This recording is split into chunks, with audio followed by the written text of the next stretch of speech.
Chat, Pringles! You know what I mean? Chat, you like Pringles? Pringles good, bruh. Oh, man, I like me some Pringle action. Pringles is one of the foods that you can get to where the whole thing ain't filled up with air. You know what I mean? You know, you get like a bag of chips or something. You open the bag, like 3/4 of the bag is air. But you get some Pringle action, you know, it's distributed good. You know what I mean?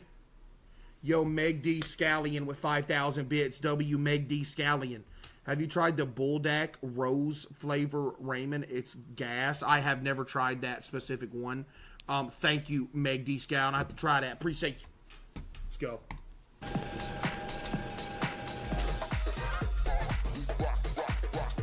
Ooh, man. Pringles. Did you see that can? What is that? They make Pringles in bags? Pringles. Not just a snack, but a revolution in a can. The pizza one's good, too. Y'all like the pizza one? The pizza one's good, too. Yo, Ab with the 10 gifted, thank you. Since its debut in 1968, Pringles have literally reshaped the snack aisle. True. With their unmistakable saddle. That is absolutely not a Pringle, by the way. What is this right here? Buddy, that ain't no Pringle action. I'm here to tell you right now. Shape and iconic cylindrical can that rakes in over $3 billion every year. The genius behind this snacking marvel was Frederick Bauer, a chemist at Procter & Gamble who envisioned a solution to the common complaints about traditional potato chips. Too greasy, always broken, and half-filled bags. I mean. Okay, yeah, see that right there? That's a real problem right there. The broken action. You know what I mean? Seemed to be more air than chips. Frederick's mission was to create a chip that retained its shape and freshness in a package that was both convenient and stylish. His outcome was nothing short of a snacking sensation, a chip that stayed crisp and tasty. That is not what Pringles look like, by the way, just saying. And neatly stacked in a can that kept every piece intact. Yo, how did you do that? A chip that stayed crisp and tasty and neatly stacked in a can that kept every... Dude, you know how much skill that would take to dump a can of Pringles in that order? Yo, Dane with 20 gifted subs. Yo, give me some W's for Dane with the 20 gifted subs. Yo, W, Dane, for real, I appreciate you, Dane. Seriously, Dane, W, Dane, thank you. What happened to the volume? Crunch. Procter That's & Gamble a Pringles initially marketed them as Pringles Newfangled Potato Chips, and their novel appeal quickly brought some unexpected scrutiny. It soon became apparent that the name potato chip didn't quite fit the bill, since they're made with about 42% dehydrated potato flakes, not whole potatoes, and include a blend of other ingredients like rice flour and wheat starch. And you already know what else. And a little bit of this right here. Anonymous with the 5, thank you. And a little bit of this right here. You know what I mean? Just saying. So, consequently, in 1975, the FDA mandated they be rebranded from potato chips to potato crisps, a change that clarified labeling in North America but caused some confusion in the UK, where potato chips are traditionally referred to as crisps. So, what exactly goes into a Pringle if they're not? Oh, they got some tortilla. Oh my So, goodness, what kind of psycho? So what exactly goes into a Pringle if they're not? Who on this planet Earth is going? So, what exactly goes into a Pringle if they're not entirely? About 15 Pringles at once. So many people just said me. That's actually insane. Y'all do this with Pringle action? The most you can go stack in a row on Pringles is 3. That's the most you can do is 3. Yo, CZ with the 5, thank you. Entirely whole potatoes. Let's peel back the lid and go inside the factory to see the fascinating process that takes humble And all the time you ever do 3 is if it's by accident and you grab more than 2. Flakes and turns them into the poppable phenomenon we know as Pringles.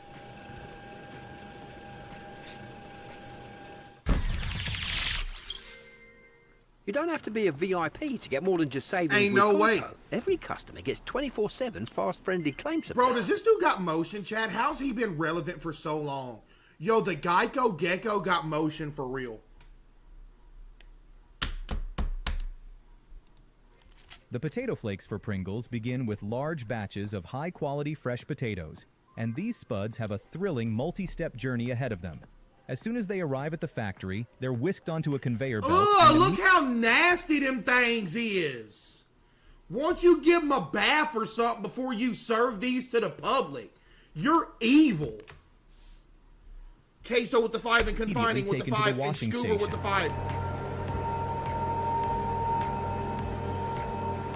This isn't just any rinse, though. The Oh, I spoke too soon. potatoes are soaked in this large tank, where a hydro washer agitates the water, loosening any dirt and debris clinging to their Ugh, that's surfaces. nasty. That looked like some rocks. Maybe it was rocks. Now squeaky clean, the potatoes are prepped for peeling. To get rid of their skins, the spuds tumble into this large drum lined with a surface that's as rough as very coarse sandpaper. What? As they spin and dance around, the abrasive texture So gently you rubs skin away them their skin, alive, you removing any animal? layers that might get in the way of a silky, smooth Pringle. After shedding their skins, the potatoes are on the move again, this time along this conveyor that leads them to the cutting station. The what station? They skinned them alive! But first, they take a quick detour into this blanching bath. This quick dip in hot water does double duty. It not only softens the potatoes to facilitate a smooth, even cut, but also helps inactivate enzymes that could affect the taste and color of the final chip. Look how cute they are, Chad. They just had a bath. The machine used to cut the spuds rolls them in this giant cylinder spinning at 1,200 times per minute. As the potatoes reach the top, they come in contact with a blade that slices them. Almost as soon as that happens, the sliced potatoes are cut into strips. Just as quickly, another set of rotating blades chops the strips into little cubes. This blink and you'll miss it process is essential for making the following steps easier. Next, the potato cubes continue traveling along the conveyor until they're dropped onto a separate vibrating You belt. absolute The disgusting vibrations help to make sure that monsters! freshly cut pieces don't clump together, which could cause problems. Several cameras also check for any blemishes or bad And spots on they the spuds. filmed it! To cook them, the cubes are dropped into 185 degrees Fahrenheit boiling water, where they'll stay for about 2 minutes. Lord Even have though it's a short mercy. period, this process helps ensure that potatoes don't turn to mush when they are sent through And then the he giant ate 'em. steam cooker. This giant machine then steam cooks the cubes at a temperature of 345 degrees Fahrenheit. This is horrible. Shark Now that Boy with the spud 5. cubes are cooked to perfection, it's time to whip them up into a smooth, lump-free No. mash that sets Don't the you stage dare for do every that. Pringles crisp. This transformation happens inside this giant industrial drum, where a robust metal arm tirelessly churns the cubes into an impeccably smooth Oh, that's straight up just mashed taters right there, chat. That's just straight up what that is. potato mash. So literally all these goobers are doing extra work for nothing because all you got to do is go buy some instant mashed potatoes and you're halfway done with the ability to make Pringles now. Like anybody can bring, y'all sold. Now, the real magic begins. The prepared potato mash undergoes a significant transformation. Applied uniformly onto this large, rotating drum dryer, the mash is exposed to intense heat. As the drum spins, moisture is quickly evaporated from the mash, forming it into thin and pliable sheets. That's the potatoes? This process not only preserves the flavor and quality of the potatoes, but also prepares the dried product for precise milling into the fine There's potato no flakes. way. It looked like paper, bruh. That's potato action. Used for the Pringles dough. Now that the potato sheets are perfectly dried, it's crunch time. They're now turned into the essential building blocks of every Pringle, the potato flakes. The dried sheets are fed through this milling machine, where a series of sharp blades break the sheets down into perfectly proportioned flakes. To the untrained eye, these flakes look like something you'd have for breakfast in the morning or even sand.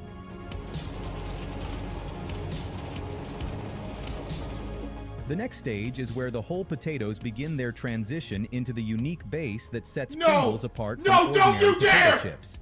With our potato flakes at the ready, it's time to bring in the supporting cast of ingredients. In this large mixer, the flakes are combined with water, cornstarch, rice flour, wheat starch, degerminated yellow Huh? corn flour, maltodextrin, Huh? They put cocaine in these chips. You know, they say that'll kill you right there. diglycerides, Huh? salt, and emulsifiers,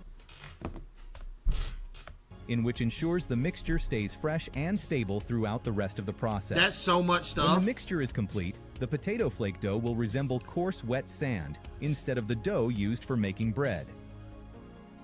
Next, the dough mixture rides on this conveyor belt that sends it through an auger, which evenly spreads the dough across the conveyor, ensuring that each portion has uniform consistency. Dude, there ain't no Setting way the they turned this into some Pringle action. stage for the There's perfect no rollout. way. How does that turn into a Pringle, bruh? You know what I mean? Once evenly spread on the conveyor, the dough continues through this giant roller that presses it with 4 tons of pressure into a long and very thin sheet, Excuse just me? 1 millimeter in thickness. Without knowing that it's actually made from potato flakes, you could very easily mistake it for a giant sheet of paper or linen. Because it is. That's paper we're eating.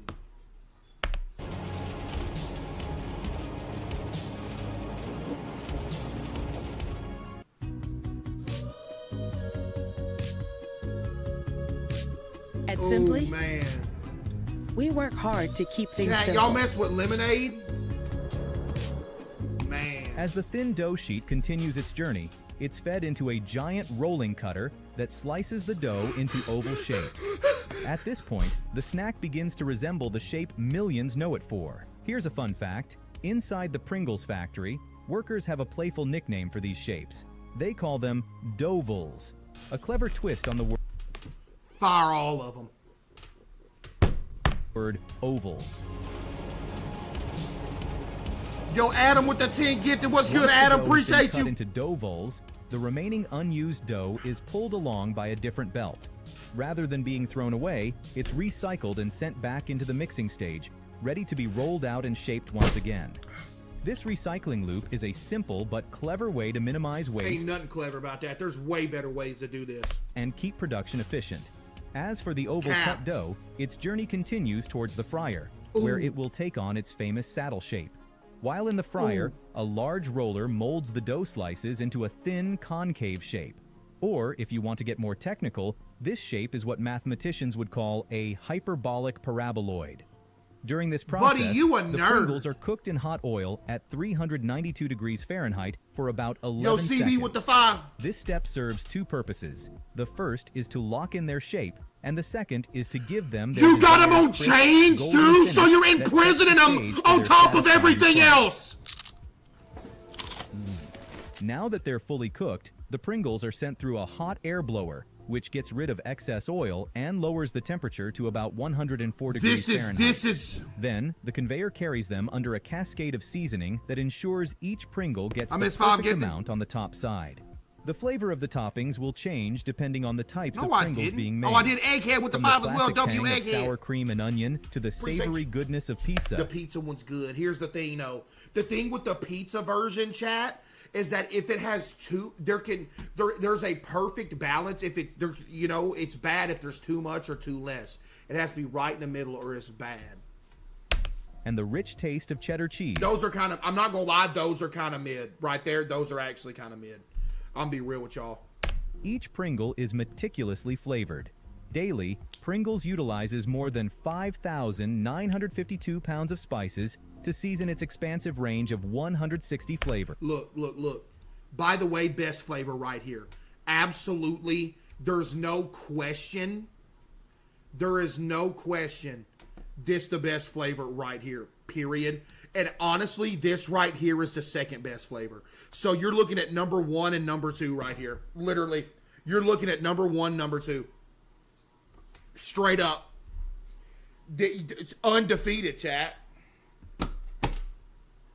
Sour cream and onions better? Use a lie. What's your go-to flavor? Drop your favorite in the comments and see who shares your taste. After they've been seasoned, the Pringles are sent along another conveyor belt. Thanks to their unique Stop saddle the shape, torture they naturally fall already! into neat piles, simplifying the tasks that lie ahead. Cuss said neat piles. What's he Saddle talking shape, about, they Chad? Ain't naturally- nothing neat about this. Look at all the imbalances. Dude said neat piles. Why are you lying? Fall into neat piles, simplifying the tasks that lie ahead in the production line. As they continue their journey, a quality control person inspects the Pringles. Specifically, they are looking for any that might have been broken by the process, are under-seasoned, or have any flaws that would drop a Pringle below its desired quality. You know what's At this crazy, Chad? Pringles does got their stuff together because you rarely see like a messed up looking Pringles action, bro. No joke. Now, 90% of bags of chips, they all got broken action in there. Now, I understand that the solid shell that holds them, it protects them better, but I don't know. The Pringles are on their way to being packed into one of the famous canisters. Along the way, they are shaken up a bit by a different conveyor belt. Yeah, of course they're shaking up. Look at everything they've been through, buddy. What you talking about? We knew that. Together. The stacks of Pringles are then placed on scales to ensure the proper amount of weight goes into each canister before an automated spoon feeds the stacks into the open end of a canister. Spoon? Once inside, automated guides tap the closed end of the tube to nudge the Pringles into position. Once the canister You ain't gotta nudge them into position. They know what to do on their own. Stop. Filled with perfectly stacked Pringles, they advance to the sealing station. Here, automated machines precisely apply the tear-off freshness seals to the tops of each canister. This ensures that each chip remains perfectly crisp from the factory floor to your first pop of the lid. I'm going to tell you one thing right here. They need to redo their machine here because half the time when you open one of the seals on the Pringles, it leaves paper behind on the rim at the top of the Pringles can, which is an issue, just saying. Now, mechanical arms lower the canisters to a separate station. Once there, a spinning machine attaches metal bottoms to each can. This final step closes the canisters and seals them tight, locking in the freshness. On the opposite end, the canisters are already fitted with the plastic lid. Did you know that across the globe, Pringles offers its delectable snacks in 5 different canister sizes, catering to all sorts of appetite? We can't just ignore this. Hello? Hello? This is a 2-foot tall can of Pringles. Bro! Maybe 3-foot tall. Before CB, shipping, thank you. Pringles undergo a unique quality control test, where flavor experts conduct blind taste tests under red lighting. This setup prevents visual judgments based on the chip's appearance. Oh, no. Oh, man, that is horrible chip quality right there. Look how, dude, almost every one of these are broken. Look at this. Yo, somebody's got to get fired over this. Solely on taste.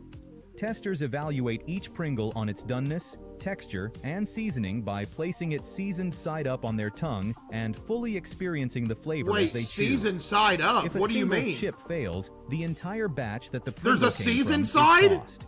After passing strict quality control tests for taste, texture, and appearance, Pringles begin their journey to consumers. The canisters are packed into boxes and loaded onto trucks for distribution. Yo, Chi with the 50 gifted subs, Lord have mercy. Yo, give me some W's for Chi with the 50 gifted. Oh my goodness. Chat, W Chi for real with the 50. I really appreciate that, Chi. Seriously, thank you. W Chi, I really appreciate that. Thank you. These boxes then travel to distribution centers around the globe before reaching retail stores and supermarkets. Man, Pringles are good, bro. I'm sorry, them things good. So, and look at all these other goobers copying off of them. Lovers Look can at this. always find their favorite. I mean, I'm not trying to hate on Lay's stacks or nothing, because I'm be real with you. Lay's stacks, low-key clear Pringles. But even, Doritos, everything, they started copying them, bruh. Dude, Lay's stack, bro, when I was absolutely disgustingly broke, back when I was first getting my first jobs, every single day, almost, I would get a can of regular Lay's stacks, and 2 bowls of noodles from the Dollar General every day. Same thing, Lay's stacks and 2 bowls of noodles. I can't remember what the noodles were called, but it was like, I don't know, they had like some, I don't know, it was good though. So, as we can see, despite being thin, slightly potato flavored, and crunchy, Pringles are definitely not potato chips. And if you're in the UK, yes, they literally they are. aren't exactly crisps either. No matter what you call them, Pringles and their inventors, chemist Fred Bauer and researcher Alexander Lipa, changed the snack industry forever. They did. Thanks for joining us on this incredible journey through the Pringles factory. Not gonna lie, that was kind of wholesome. Chat, wasn't that kind of wholesome right there? Maybe I'm tripping. I gotta do fish sticks, bruh. Oh, dude, this about to be nasty. Oh, Lord! Since 1953, when the Gorton Pugh Them things good, though. Chat, them things good, though. They probably ain't got no fish action in them, but they good. fishery introduced the world to ready-to-cook frozen fish sticks, this crispy golden snack has become a household favorite. Ooh, man. From busy weeknights to school lunches, fish sticks have solidified their place as one of the most convenient seafood dishes in the world. Oh, man, I like me some fish sticks. At the heart of this $1.9 billion industry is the Alaska pollock fishery, where killing high-tech them factory fishes. trawlers and precision-engineered nets haul in massive catches How dare you? that supply the key ingredient for fish sticks. You ain't imitation gotta do crab, all that. Just make fake fish. and even McDonald's Filet-O-Fish. But before they hit your plate, these fish must be hunted down in some of the world's most brutal waters. It's a battle against the elements, where seasoned fishermen brave towering waves and freezing temperatures. It ain't that bad. I'm lying. So, how does an Alaska pollock go from the icy depths of the ocean to a perfectly crispy fish stick? Hop aboard with us and find out. Man, hurry up. No, I'm playing. Sorry. It all begins here in the Bering Sea. Cap.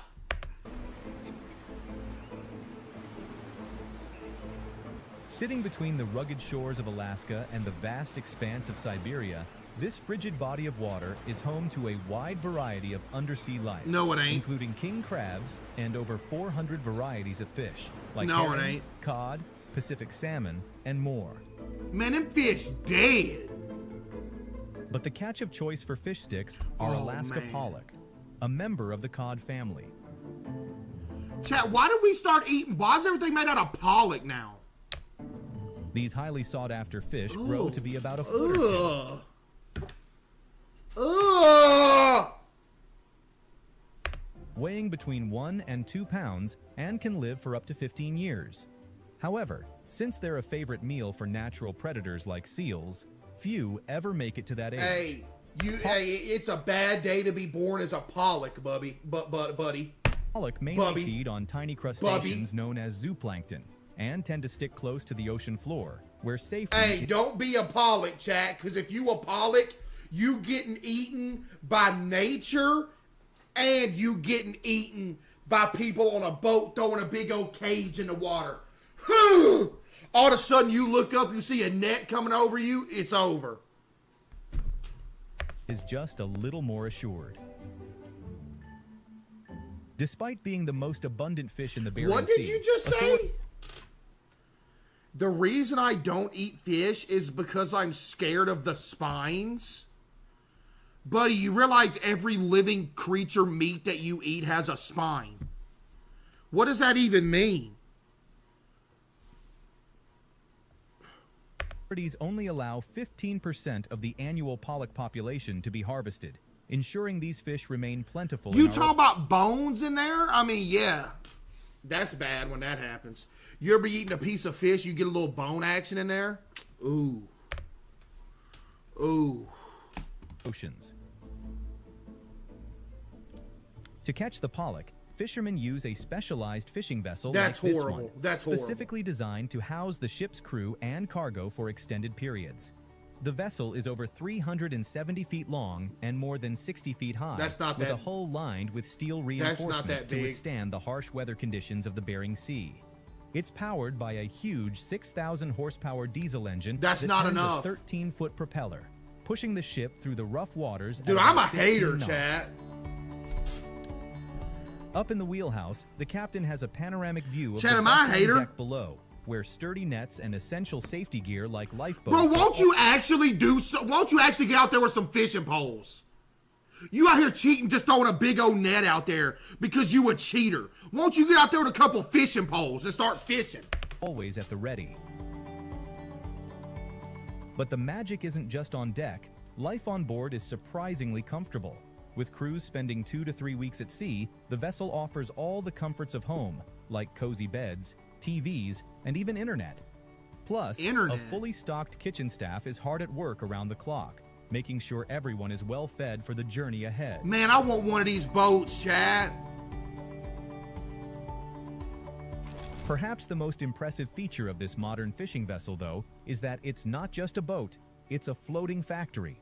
Stretching across 3/4 of the ship's How length, much you think this? Yeah, how much you think they'd sell this to me for? $50? this underneath facility can process up to 750 fresh pollock per minute. I just drive transforming around in them it. into packaged frozen product directly on board. This state-of-the-art processing $3 million? Oh, you're tripping. No, plant gives the vessel that's bare minimum $50 million. Not a gonna lie. huge advantage.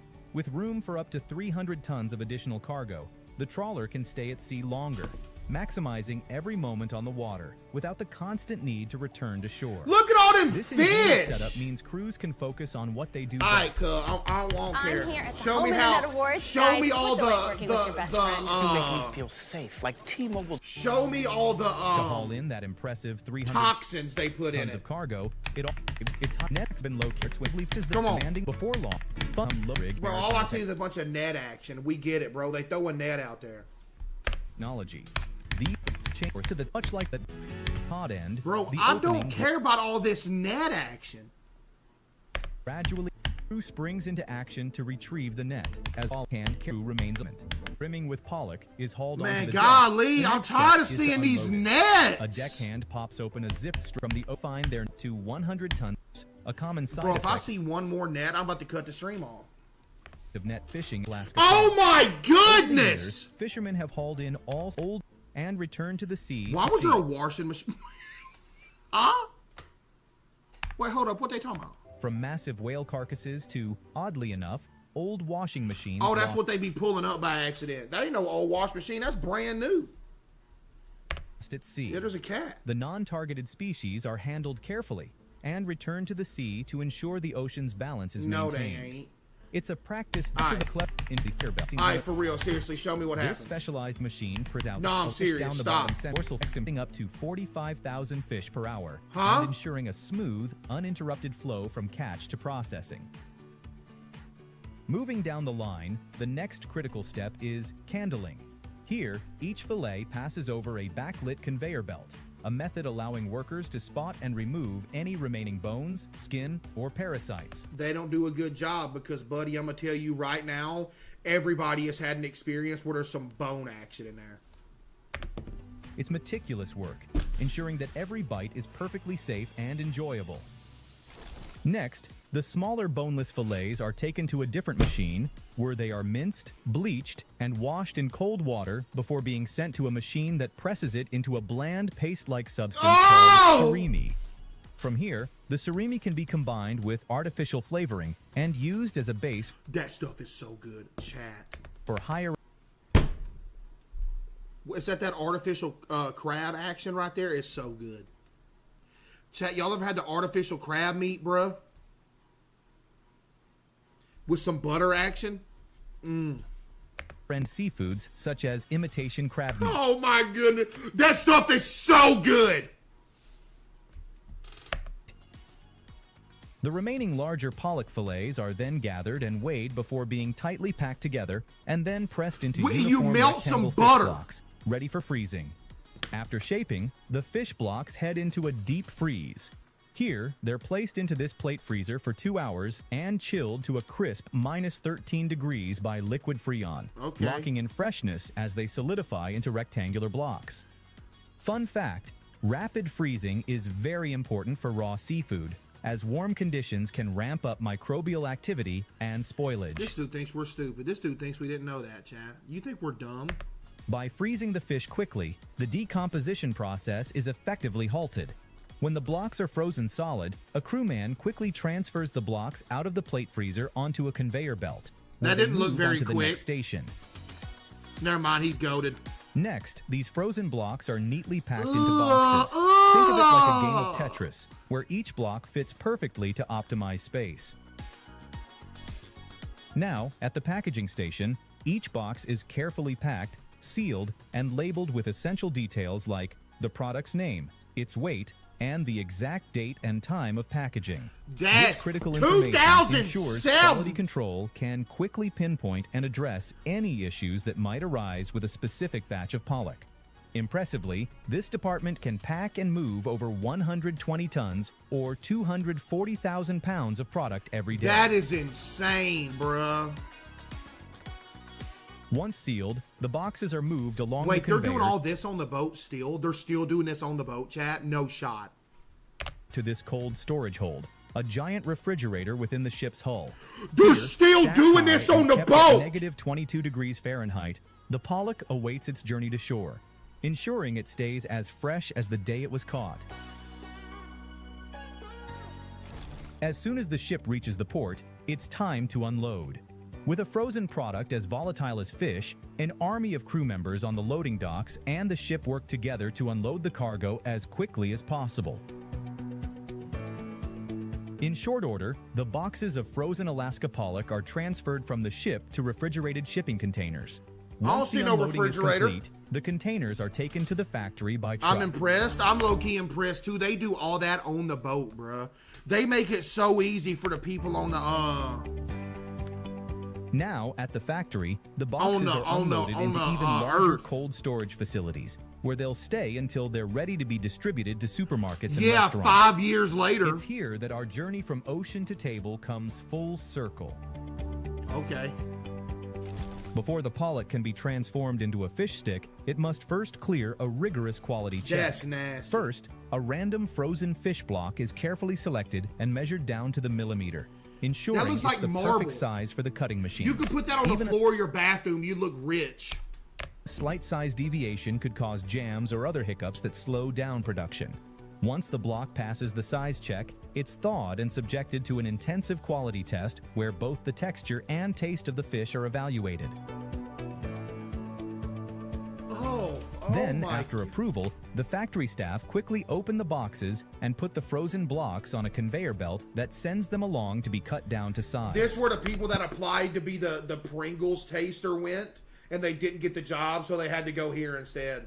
Now, on their way to being turned into their familiar fish finger shape, Man, the that's frozen horrible. blocks of Alaska pollock are cut several times.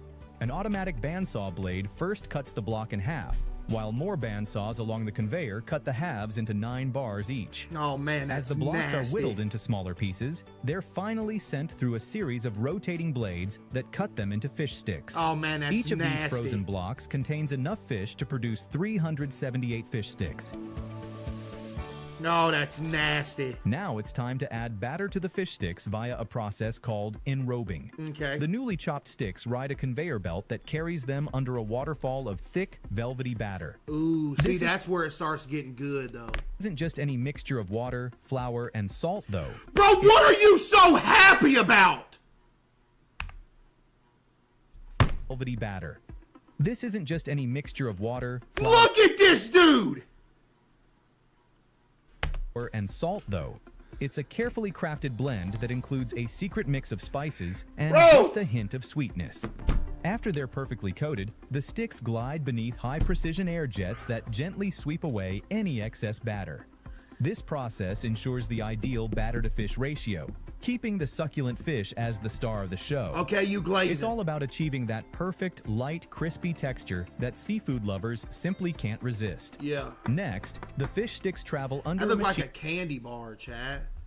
that applies the perfect amount of breading to each one before they move on. Ooh, The look at batter the coating bread. they just receive acts as a sort of glue to ensure the loose breadcrumb coating stays on the fish sticks. Oh, man.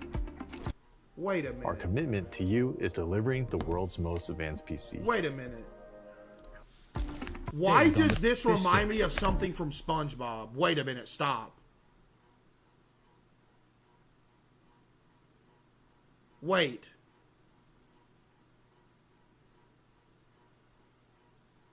Wait. The Olympic.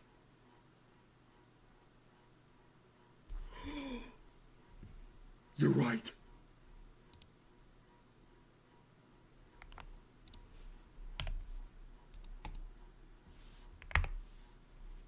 Chat. Chat. Chat, look at this. Oh my goodness. Oh my goodness.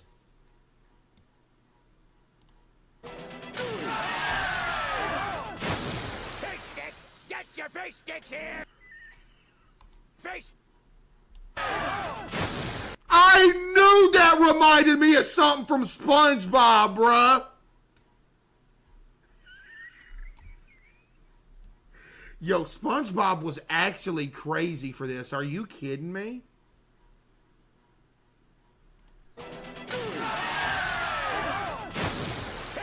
Yo, they are crazy for that, bruh. Sticks here!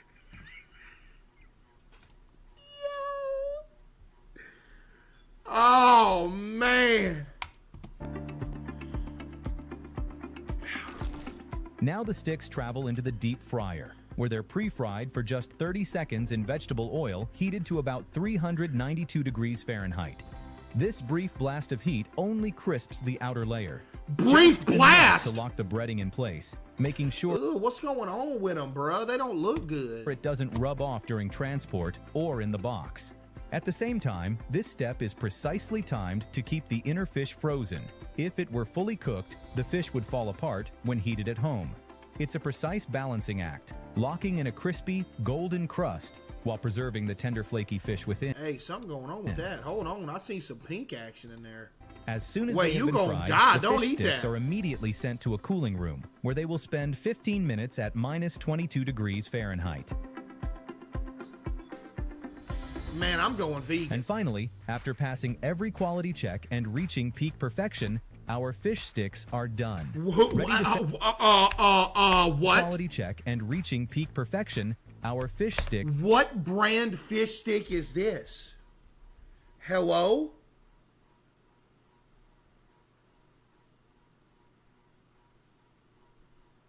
That looks good. are done, ready to set sail from the factory to your dinner table. After freezing, they are sent along conveyors, where staff sort them all and Yeah, it make looked sure like a they are tater lined tot up and action. facing the same direction, while robots gently grab Chat, the what fish I'm starting to notice from these how it's made type videos is that when they make stuff, it is essentially you get like a whole, you get whatever you're gonna make, and you make it, you know what I mean? Oh no, we're in the rabbit hole. We're too far in the rabbit hole, chat. We're too far in the rabbit hole. I'm clicking it. The Filet-O fish is one of the most famous items on the McDonald's menu. Arguably the best item on the McDonald's menu. How many filet of fishes did you eat? That's over several months, Ryan. Before the advent of its fishy shtick, the fast food giant only sold burgers, fries, milkshakes, and various drinks like Coke, root beer, milk, and coffee. These Wow, classic back when they actually cared. Look at that. This was back in a time when they actually cared. items served the chain well for over a decade, but as the franchise expanded, so did the needs of the fast food-loving public, and the Filet-O fish caught our collective attention. Hook, line, and sinker. But how much fish is actually in a Filet-O fish? And is it even fish? Dude, your taste buds are questionable at best. Yes, because a famous sandwich that millions of people enjoy, I'm questionable. It wouldn't be on the menu if people didn't like it.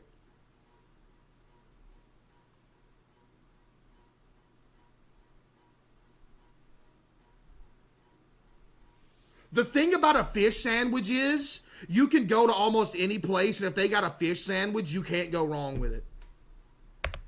You can't go wrong with a fish sandwich, dude. You can't.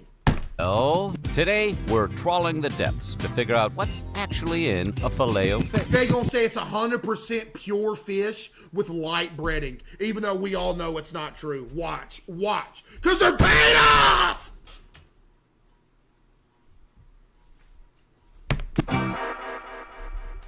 But before we dive into today's video, be sure to subscribe to the Weird History Food channel and let us know in the comments which historic fast food menu item you would like to hear about next. Okay, time to get to the bottom of this fish tank.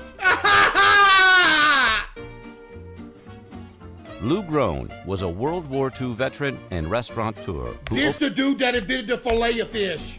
Lou Groen. That right there is the face of the Filet-O-Fish, chat. That dude right there. He made it. Lou Groen. Was a World War II veteran... He dead, by the way. R.I.P. ...and restaurateur who opened the Cincinnati area's first ever McDonald's location on January 13th, 1959. Dude, I don't understand why does people don't make stuff look like this no more? What was the problem with something looking like this? What's the problem? Why not? What's the issue here? Why we got to change it to where it looked like a cardboard box? I don't understand. For real, I don't understand. Like, what's wrong with it? Because it's expensive? Buddy, this ain't no more expensive than the modern restaurants. What, a couple extra beams to flare it up with some yellow paint? What you talking about, cuh?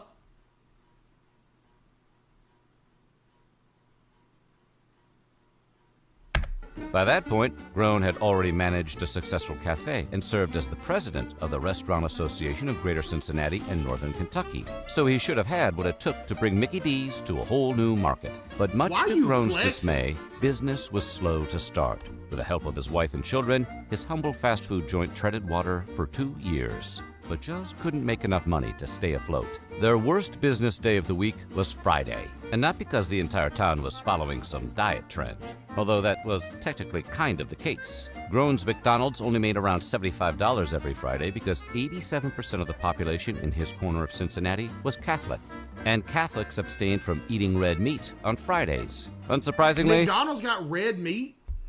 This was bad news for a burger restaurant. Never mind, I'm tripping. Groen wanted to keep his head above water. I forgot to change. It's red before it's cooked, my fault. Have to come up with a way to reel in crowds on their holy days. Luckily for him, he wasn't the only fast food restaurant in town. So he made it because people wasn't buying them? So he said, you know what, you ain't gonna eat this meat? We gonna start slanging some fish.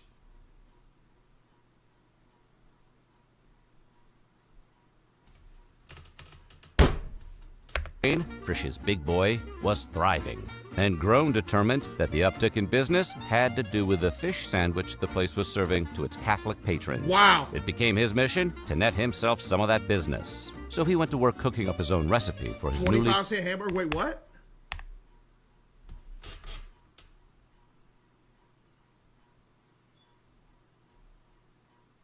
Dude, that's crazy. I understand, it's completely different, but still, even just seeing that, it's like, bro. Now you replace that cent sign with a dollar sign. Frisch's Big Boy was thriving, and Groen determined that the uptick in business had to do with the fish sandwich the place was serving to its Catholic patrons. It became his mission to net himself some of that business. So he went to work cooking up his own recipe for his newly dubbed Filet-O-Fish sandwich. This dude cooked up... In 1961, Groen took his sandwich all the way to the top, traveling to the McDonald's corporate office in Chicago to meet legendary owner Ray Kroc. But Kroc didn't take the bait. In a 2006 interview, Groen told Business Courier that Kroc was opposed to the idea because he didn't want his McDonald's restaurants stunk up with the smell of fish. As it happened... What?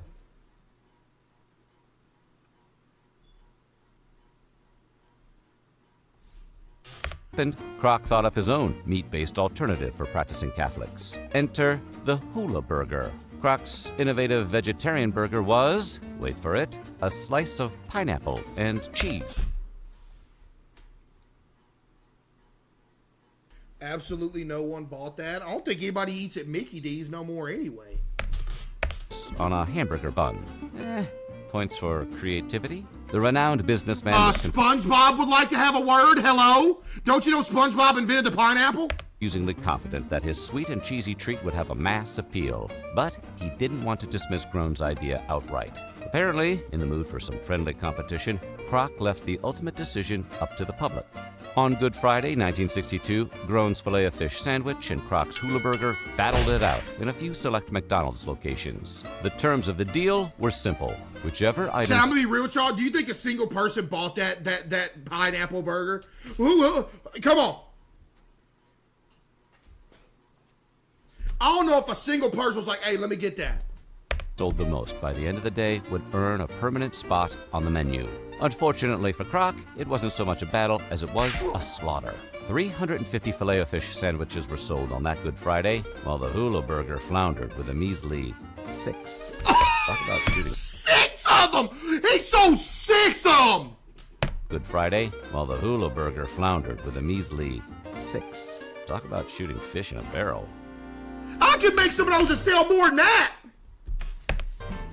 After swallowing his pride and presumably a fish sandwich, Kroc kept his word. Throughout the next few years, the Filet-O-Fish was rolled out at McDonald's franchise locations across the country. And in 1965, it officially became the first new item added to How McDonald's. do you even start a successful business when you have the capability to think that that was a good idea? How did you become successful to start with when you thought that a pineapple burger would work out? How?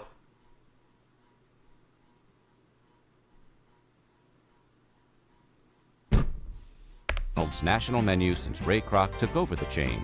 Kroc joked Stop pausing. that after all,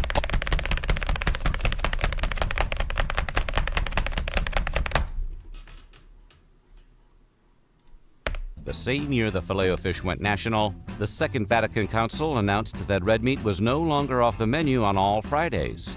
Now, carnivorous Catholics only had to give up their meat during Lent. But that didn't stop the Filet-O-Fish from becoming an exceedingly popular staple at McDonald's locations across the country. Over the 6 decades it has enjoyed being on the menu, You gonna tell me if it's fish or not? it disappeared only briefly in 1996. That's why we're here, bruh. Conceived Deluxe line. It returned soon after due to public outcry. Also over those Yo, 6 what decades... did I just see? Did you just see that? Did you just see that right there? What was that commercial?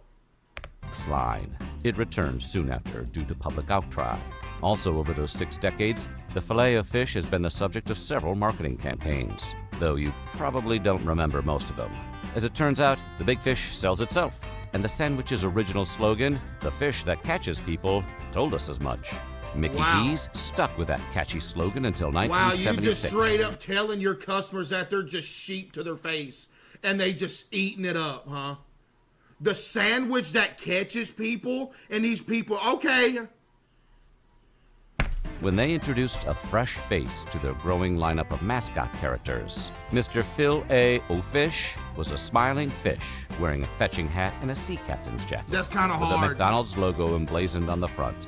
He carried a fishing net and encouraged hungry guests to try the Filet-O-Fish. For a surprise, You know how old my dad is? My mom just said your dad's seen that actual commercial.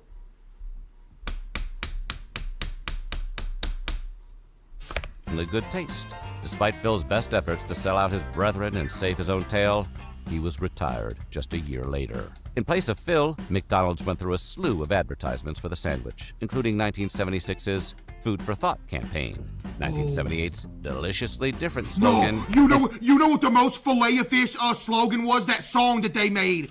Give me back that Filet-O-Fish or whatever it was. That's what set the Filet-O-Fish off, is when they came out with that song. Talking about give me back that Filet-O-Fish. Y'all remember that? I bet that's going to be in here.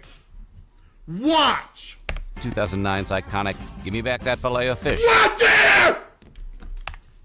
Deliciously Oh my Different goodness, I'm slogan, him! and 2009's iconic Give Me Back That Filet-O-Fish commercials. As for Groan, he opened a total of 42 McDonald's locations over the years and raked in millions of dollars until he sold the lot back to the company in 1996. You got The scammed! titan of industry passed away in 2011, but his legacy lives on in his family, with many of his relatives owning their own McDonald's franchises, which all proudly serve his fishy creation. Play the A fish is a fish. Yep, I told y'all they was going to say it's pure fish and there ain't no additives in there. I told y'all that's what they was going to say. Okay, so we know the history of the sandwich. Now it's time to find out what's actually in it, because there are few phrases that send more terror through a foodie's spine than fast food seafood. Along with its ever-changing marketing campaigns, the Filet-O-Fish has seen a fair few changes to its recipe over the years. Originally, Grown's sandwich was a simple piece of battered halibut, tartar sauce, and a slice of cheese between two hamburger buns. You said a piece of Between what? its invention and its official launch in 1965, Kroc and Grown made a few tweaks. The first was trimming down that slice of cheese. You may have noticed that the modern Filet-O-Fish, as we know it today, only comes with a half slice of cheese. Oh, yeah, because it's an absolute dirty scam. Rather than a whole square. According to McDonald's Big Cheeses, this was because an entire slice would overpower the taste of fish. That's genuinely not true, because I'm here to tell you right now, the cheese on the Filet-O-Fish sandwich makes it 10 times better. If it had a whole piece of cheese on the sandwich, it would legitimately... The fish fillet sandwich is one of the few sandwiches on this planet where you can actually taste the cheese and it makes a difference. No joke. On like a regular hamburger or something, you can't taste it. But if you get a fish fillet sandwich, you can actually... The cheese actually makes a difference. Just say you're doing it because you're cutting costs. You ain't got to make up something talking about it tastes better with half a slice. You lied! I remember one time I was eating a fish fillet sandwich, and I legitimately said out loud to myself, man, the cheese really sets this off. But you only want to do half a slice. Talk about, you know what I mean? No, get out of here with that. You done lost your mind. But some suspect it was merely a cost-cutting measure. The next change McDonald's made to the original recipe was the bun. Rather than a traditional toasted hamburger bun, the Filet-O-Fish is served on a fluffier, steamed bun. That is one thing they did right by. The Filet-O-Fish bun is 1,000,000 times better than any other bun that they got, not gonna lie. Keep the taste and texture of the fish from being overpowered. The third and final change to Grown's recipe was the fish itself. Halibut turned out to be too expensive to use on a nationwide scale. Originally, the Filet-O-Fish was to be sold for 25 cents, but the use of halibut made it cost 30. Cod became the fish of choice. Use a lie. But in order to avoid association with cod liver oil, they called the main ingredient by its fancier name, North Atlantic whitefish. Cow. Instead, the deceptively marketed cod was the de facto Filet-O-Fish ingredient for 50 years at the fast food chain, but that changed in 2013. After North Atlantic whitefish were placed on the critically endangered They changed it to Alaskan caught pollock. species list, McDonald's switched to the cheap and sustainable Alaska pollock. I'm a dadgum genius. Which it still uses today. But no matter what kind of fish you're slicing, Rewatch? No, just read the box on the Filet-O-Fish. none of them are square. So why do the Filet-O-Fish patties boast such a specific 'Cause it ain't square fish. shape? You mean Well, according to Mickey D's corporate office, their Alaska pollock is layered in whole fillets and then cut into convenient blocks of fish flesh, Bro. which can then be easily processed and stored. And we all know, squares are the most delicious shape. The breading on the patty also contains bleached white flour made with chemicals like benzoyl peroxide, potassium bromate, Chat, or chlorine. do you believe that was Red 40, by the way? Do you believe wholeheartedly that they go out there with some dadgum fishing poles and a bucket and an ice chest, and they go out there and go fishing for these fish and they carry them back to the Mickey D's?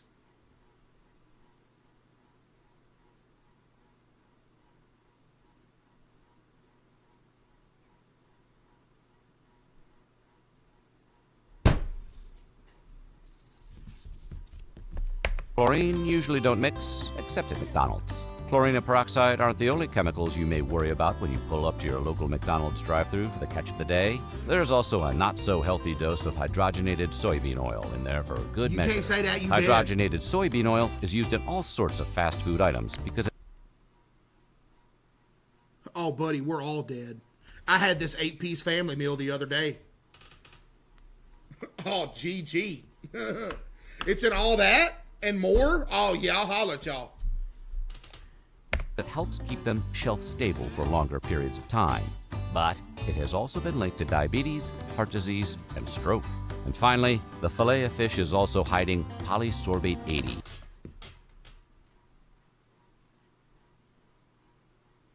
What is that, the T virus?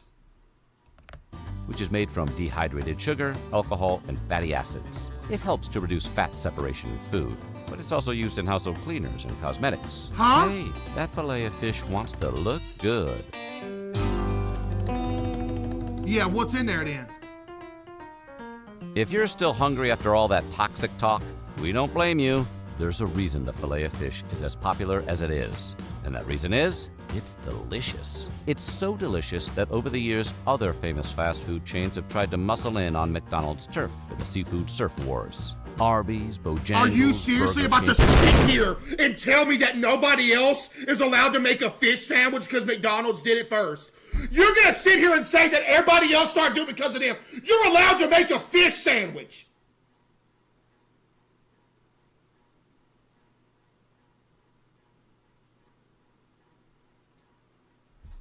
Dairy Queen, Popeyes, Wendy's, and White Castle have all gone fishing for their own slice of the fish pie.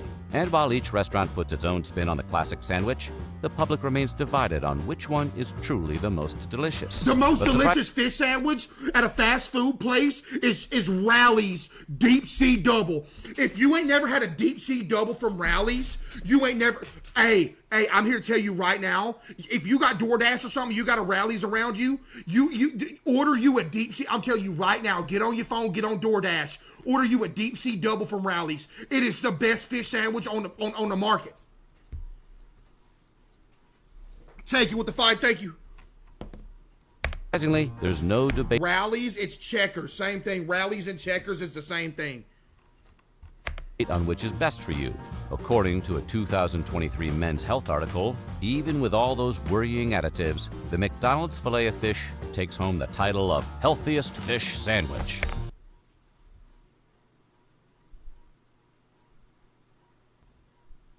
Maybe that's why it still reigns supreme, No, it selling doesn't. around 300 million sandwiches annually. That's a lot of pollock. Even after all this time, the initial spark for the filet of fish's invention proves to be relevant, with around 25% of those sales occurring during Lent, bringing it all the way back to Lou Groen's original idea of making a sandwich to serve to his Catholic customers. Just don't let them go to Captain D's. So what do you think? Does the Filet-O-Fish's list of ingredients make you think twice about ordering one? What is that right there? Look at that! I clicked it. Yo, happy with the 5, thank you. Oh. By the way, I never eat these. You can say what you want to. I never eat these. You know what the best candy bar is, Chad? What's that candy bar that's got the peanuts all over it? Is it what is that called? Is it a Payday? Dude, the Payday action? Bro, Payday best candy bar. Second best candy bar is y'all ever had a Zero bar? If you ain't never had a Zero bar, it's white chocolate on the outside. And then third best candy bar, I'm gonna have to go with Heath bar. Y'all ever had Heath bar? Dude. That's top three candy bars right there, chat. 100%. Yeah. How? Oh, man. Where the red It's that 40? perfect- Okay, I'm not going to start with that. Blend of fluffy nougat, gooey caramel, salty peanuts, CaseOh, the and 5, thank creamy milk chocolate. It's the deliciousness of a Snickers. They ain't that good. Let's be real here. Candy bar that's been satisfying hunger for nearly a century. When Frank C. Mars created this irresistible combination of salty and sweet in 1930, 1930? naming it after the family's favorite horse, it's been putting smiles on faces ever since. Today, Snickers isn't just the world's best-selling candy bar, it's a cultural icon. No offering way! Everything from fun size to king size. This the world's best-selling candy bar? How? Almond to peanut butter, and even ice cream varieties. I ain't gonna lie, the ice cream ones are so good. Y'all ever had the ice cream ones, chat? Oh my goodness. Yo, 15th with the 5, thank you. There's truly a Snickers for every type of craving. You know.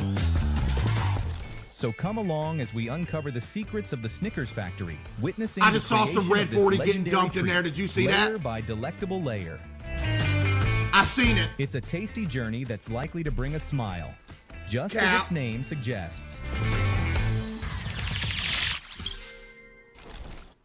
Inside this bustling Master Foods facility in Waco, Texas, Snickers are born on a massive scale.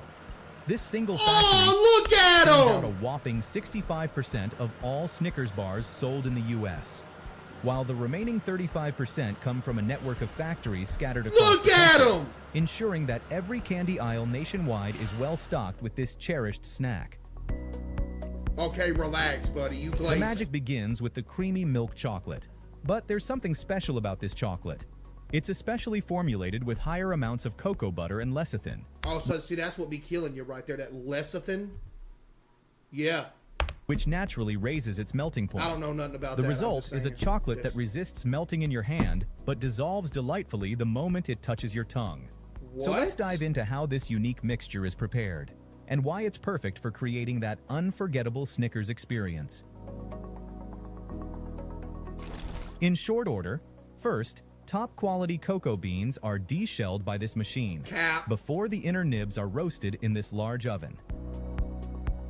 After that, the cocoa nibs are ground in an industrial miller. Oh, that looks like Nesquik. Chat, y'all ever had Nesquik? The powdered, chat, the strawberry powdered Nesquik is so good. And combined with sugar and milk powder, in which forms a thick paste. The chocolate That look like paste is some then sent to a dookie. refiner, turning it into a fine cocoa powder. From there, the powder is conveyed to another large mixer called a conch. Inside A conch.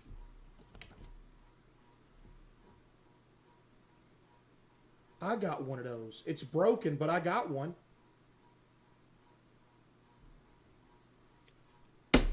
That's crazy. the conch, large arms churn the powder, while additional cocoa What butter and happened? lecithin The string pulled off and it went inside of it, so you can't pull the string off. are added in, creating this creamy liquid mixture. Finally, the chocolate is tempered, a unique heating and cooling This procedure is boring. Where's all the deadly stuff that kills everybody? that allows for a more uniform wanna see that crystallization going of the in there. cocoa butter within the chocolate. This step also gives it a higher melting point, preventing it from melting too quickly when it's held in your hand. That can't be If true. you're curious to see a chocolate making process in more detail, check out the link in the description Oh, below. so yeah, you leaving out all the red 40 and stuff, and you go tell them to click the link below. As the milk chocolate tempers to perfect its silkiness, the factory busily prepares the other key ingredients for Snickers bars, starting with the fresh roasted peanuts. This Man, that's a lot of 2,000-pound bag peanuts! Raw, deshelled runner peanuts is hoisted up What and they running from? fed into a large funnel called a hopper, which feeds a conveyor belt that carries the peanuts onward to the roaster. It's estimated this factory can use about 21 acres worth of peanuts for making Snickers bars daily. That's crazy. The peanuts are then transferred to this specialized conveyor system that oscillates from side to Man, side, this looks like footage from 1950. Hello? ensuring each nut will receive equal exposure to the heat as they progress into this massive 150-foot convection oven. Once inside, the peanuts undergo a 30-minute roast at 350 degrees Fahrenheit. No, you're gonna unlocking burn the deep, 'em! rich, nutty flavors that make Snickers bars so irresistible. You've walked in each other's path and learned a lesson that may serve you again. While the peanuts travel through the oven, the Snickers creamy caramel is being prepared in the kitchen Look at all area that of the salt. factory. You see all that salt? That's what's gonna kill you. The That looks like process some mashed potatoes. starts in this large industrial 800-pound vat where corn syrup, butter, condensed milk, sugar, See and again, salt again, Chad. Look, that corn syrup. They say that's what kills you. Y'all remember that? They say corn syrup will kill you if you get too much of it. That's what they say, or whatever it is. are mixed That's and what brought they up to say. temperature. The mixture is then caramelized in this vacuum kettle at temperatures of around 250 degrees Fahrenheit for 20 minutes. That ain't that hot. Carefully monitored to prevent burning while ensuring the perfect consistency. Well, that don't look perfect to me. Near the end of the cooking process, vanilla extract is added in to enrich the caramel taste. They say that'll kill you too. Emulsifiers like lecithin are added to make it smoother and more stable. This mixture is then cooled to achieve the right viscosity, ensuring that each layer of caramel in the Snickers bars is velvety and rich. The entire process can take up to 45 minutes. Yo, happy birthday, Lily. So Thank while the you. caramel is cooking, the nougat is made in a different part of the factory. Happy birthday, Lily. Crafting that chewy, sweet center of a Snickers bar begins with this delicate art of nougat making. What's that, some mayonnaise? Inside this large vessel, corn syrup, sugar, corn syrup again, salt, and water are blended together and heated to a precise 250 degrees Fahrenheit. I'm sorry, chat, that can't be all it is, bro. This syrupy concoction forms the base of what will become the nougat's super sweet core. Soup with the 5. The next step sees this hot syrup carefully combined with fluffy, beaten egg whites. Why you transforming beating into them? an airy, creamy delight. To achieve the perfect consistency, the mixture is then mechanically stirred and cooked further at 270 degrees Fahrenheit, striking a balance that allows the nougat to set just right, firm yet pliable. This is evil! This process is a delicate dance against moisture levels, though. Too much humidity Confining in the with the air 5, will thank cause you. the sugars to draw in water, potentially Right requiring with the the 5, heat to be thank you. raised to maintain the nougat's ideal texture. After all, achieving the precise firmness is critical. Yeah, so you gotta beat them until it gets to this correct firmness, huh? Anything too soft wouldn't be the perfect chewiness expected in every bite of a Snickers. This is evil! After achieving the ideal fluffiness, the nougat is transferred to this screw mixer where it's combined with freshly ground peanut butter, infusing each Snickers bar with a burst of nutty flavor that's hard to resist. Cap, I can resist it easily. Once the peanut butter and nougat is fully mixed, it travels along an elevated conveyor belt Look at at the top of the They factory. beat it to a pole. This trip also allows the nougat to cool down a bit before the next step. You're evil. By the time the nougat and peanut butter blend had reached its peak, it had been heated to a precise 195 degrees. At this point, the elevated conveyor deposits the mix into a large hopper. Oh my goodness, what? At this point, the elevated conveyor deposits the mix into a Oh my... large hopper, where gravity takes over, dropping the warm mixture between a pair of 2 giant rollers below, which Wow! are chilled to a frosty 24 degrees Fahrenheit. This machine, called a sheeter, will press and cool the mix simultaneously as it passes through the middle.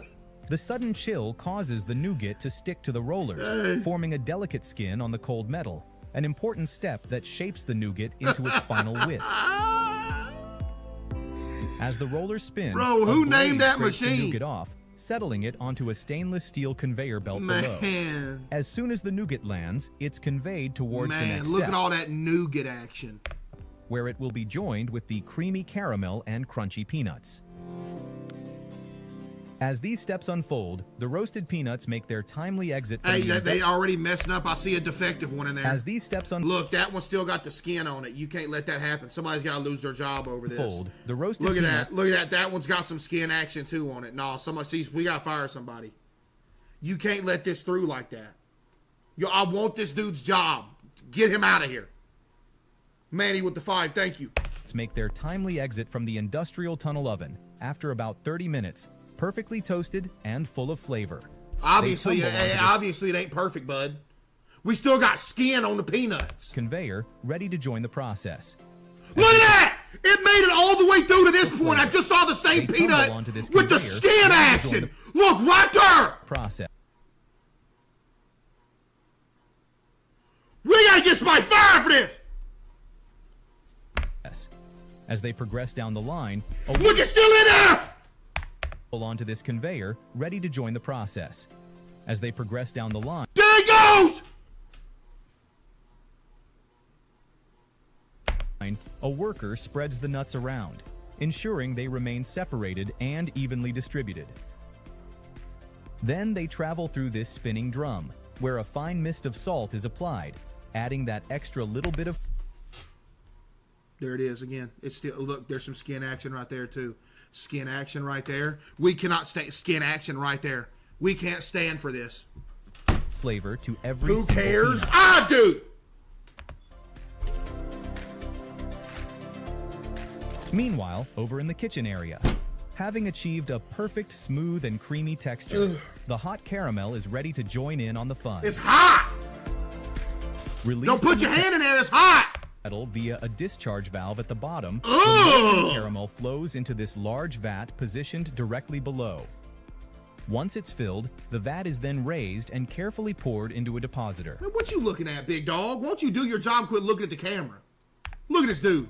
Once it's filled, Look the at this vat dude is right then here. raised and carefully Look. poured into You a don't look depositor. like, you need to look where you pouring at.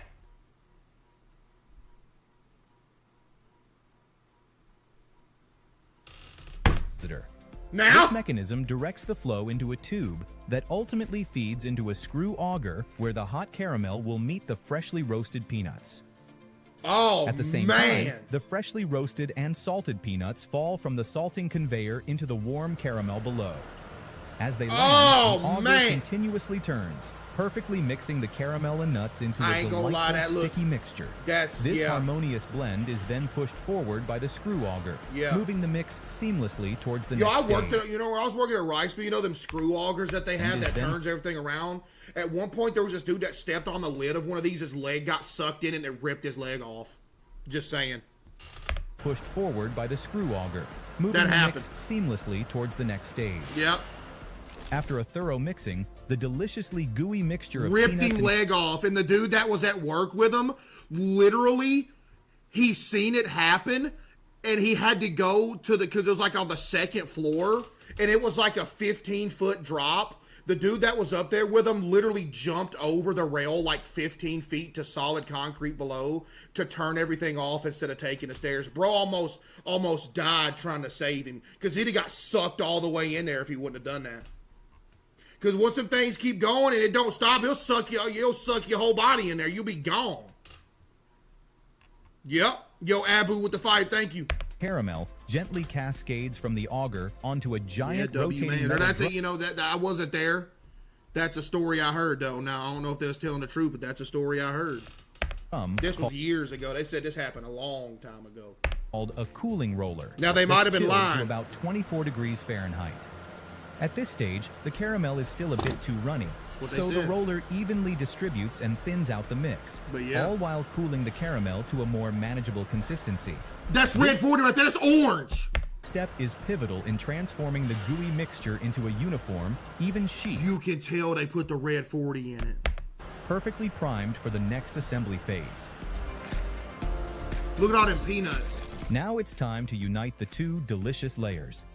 First, a large blade carefully scrapes the layer of caramel and peanuts from the cooling roller, while it falls directly atop the nougat layer, moving along the conveyor below. No way. Together, they then pass beneath a pressing roller, which seamlessly integrates them into a single, uniform slab at the ideal thickness. No way. The combined caramel and nougat slab then enters an enclosed refrigerated tunnel, What? where it's cooled to a stable 65 degrees Fahrenheit. The cooling tunnel not only hardens Bro the talking about some nougat. layers, ensuring it can be easily sliced, but it also harmonizes their flavors, making each bite a perfect balance of salty and sweet. Okay, stop chewy and glazing. crunchy. Stop glazing, bro. After cooling, the slab progresses and next encounters the slitter machine. No! Equipped with 19 rotating blades, this machine efficiently divides the large slab of nougat, caramel, and nuts into 38 manageable strips. As the lengthy strips advance, they encounter these sharp, guillotine-like blades. These blades slice through each strip, cutting hit them in the with the opposite direction to guillotine form again! individual 4.5-inch bars. Each bar is now perfectly sized for its final coating of luscious milk chocolate. With USAA Safe Pilot, I Bro, can what save is when up I with drive these things safe. using guillotines? Safe Pilot miles, I can save when I drive less. I can save. Why they... Speaking of chocolate, let's circle back to where our journey began, where the creamy milk chocolate has just completed its tempering process and is now smooth and velvety. It's now directed into two enrobing machines, ready to envelop the bars in a rich chocolate. That is red! Yes. Initially, they pass through the bottom enrober, which immerses their base in a shallow pool of milk chocolate, laying the foundation for total coverage. Following that, they proceed under the full enrober, a magical machine that wraps each bar completely. The glaze is absolutely disgusting. This dude just called this machine magical. Under the full enrober, a magical machine that wraps each bar completely in a luxurious layer of silky smooth chocolate. It's at this point that they start to take on that iconic look of a Snickers. Buddy, As the every chocolate candy starts bar to looks set, like that. the bars move across these vibrating grates, which help distribute the chocolate evenly over the entire bar. Man, that's and crazy. eliminate any air pockets. But it doesn't stop at just a coat of chocolate. The coating, still soft and malleable, pass under this decorative roller machine that gives each Snickers its secret signature So swirl they on take a whole extra step to put the design on the top. See, I thought the design was just by accident how it looked. They take a whole extra step to put the design on it, bruh. top. Next time you unwrap one, be sure to look for it yourself. After receiving their Y'all hate to signature hear that. swirl, Thank you, Gabe. the bars enter Appreciate this you, cooling tunnel, allowing the chocolate Gabe, hope coating to everything fully hope solidify everything gets better and for you, preparing Gabe. Thank them you, for Gabe. their W, final Gabe. I wrap. appreciate that. Following their journey through the cooling tunnel, the Snickers That's bars crazy. are now Appreciate you, finally ready for packaging. Here, each bar is enveloped in the iconic Snickers wrapper, a specially designed plastic that ensures freshness. This wrapping machine... Listen! Wrapper, a specially designed plastic that... Ain't nothing specially designed about that plastic, bruh. ensures freshness. This wrapping machine, equipped with heat-sealing technology, can seal the edges at an impressive rate of up to 1,000 bars per minute. I could do that. Efficiently preparing them for shipment. And from here, they're not just headed to candy aisles. They're embarking on a global mission to conquer cravings, one satisfying bite at a time. Thanks for watching Made Vision. We'll see you soon. Oh my goodness, they got they got canned meat. We gotta do the canned meat. The Spam. Have you ever wondered about the secrets hidden inside that familiar can Did of we see this before? Spam? No, we haven't. I'm sure you have, right? Well, today, Chat, y'all mess with Spam action? let's dive into the fascinating world of this legendary food. You see that? Well, today, let's dive into the fascinating world of this legendary... Golly. I know it looked absolutely disgusting, but it's good. It looks absolutely putrid, but I'm telling you it's good. I'm telling you. food. Pure salt, that's what makes it taste good. Spam is Like, this looks like the surface of the moon, cuh. more than just canned meat. It's packed with a rich history full of surprises. At first glance, Spam might look like a block of oddly shaped pink meat. Because that's what it is! But once you try it, you'll be hooked by its irresistibly unique flavor. Let's explore the history of Spam together. From the intriguing origin No, of its I name don't care about the history, big dog. Just show me what they doing in the factory and how they're throwing people's bodies in there. to the world record-breaking achievements and the reasons why this dish has become such a beloved cultural icon.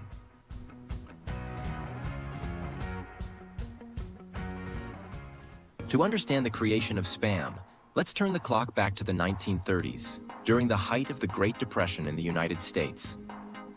The economy was in a tailspin, unemployment was rampant, and people were So struggling that's why they created Spam, huh? to get by. Finding an affordable, convenient, and long-lasting food source became a dire necessity. What about noodles? During this time, at a meatpacking plant in Minnesota, Jay Hormel, the head of Hormel Foods, came up with a bold idea: to create a canned meat product that could meet the needs of the public. Chad, do you think all these people from way like hundreds of years ago just got lucky that they happened to be the person that thought of this? Because if they wouldn't have done it, somebody else would have. They just happened to be born 400 years ago, and they just happened to be like, okay, here. Because somebody else would have done it. They just happened to be born back then. So now you got billions. Such difficult times. And so, Spam was born, at a crucial moment when the demand for long-lasting, affordable protein sources soared. 400. I'm talking about other stuff, not just this, you simpleton. Following World War I and the Great Depression. Advances in technology, such as refrigeration systems and conveyor belts, enabled large-scale production of food that could last longer and be easily stored. Oh, man. You mean to tell me everybody in this video eating Spam? Known for pursuing You know your what I mean? passions. No one wants to be known for cancer. The journey of a can of Spam begins on modern pig farms, where pigs are Rest up, big dog. They all dead, chat. They all dead. How long this video been out? This video been out 7 months. No, these pigs may not be dead, but they probably about to be. They about to be gone. are carefully raised in clean, hygienic environments to ensure... Oh, he dead for sure. That pig dead. That's messed up. That's horrible. Chat, that pig dead, bro. He gone. Or food safety. Each pig undergoes a stringent quarantine process to guarantee that the meat meets the highest quality standards. Once processed, the pork is transported to the Spam production plant. No! Turn around! Don't get on the truck! Here, the meat is thoroughly prepared. Bones and excess fat are removed, leaving only the finest cuts of lean meat. The pork is then ground into large batches, ready for the next stage of production. They gone.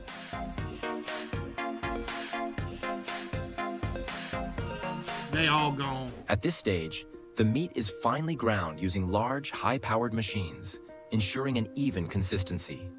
One special step in the process is that the ground meat is divided into batches of 1,000 pounds each. This is the man. Imagine you live your whole life just be turned into this. Man, golly.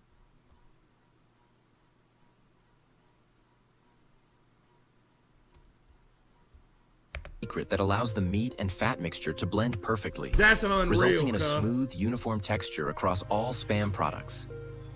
This careful and y'all sitting there eating it. Somebody here eating Spam right now. I hope you're happy with yourself. You the reason this happened, bruh. Somebody here eating something right now. You did this. You did. Detail ensures that every can of Spam has the same high-quality And consistency. then you gonna continue to mutilate him after he dead. You see them scissors? You wrong for that.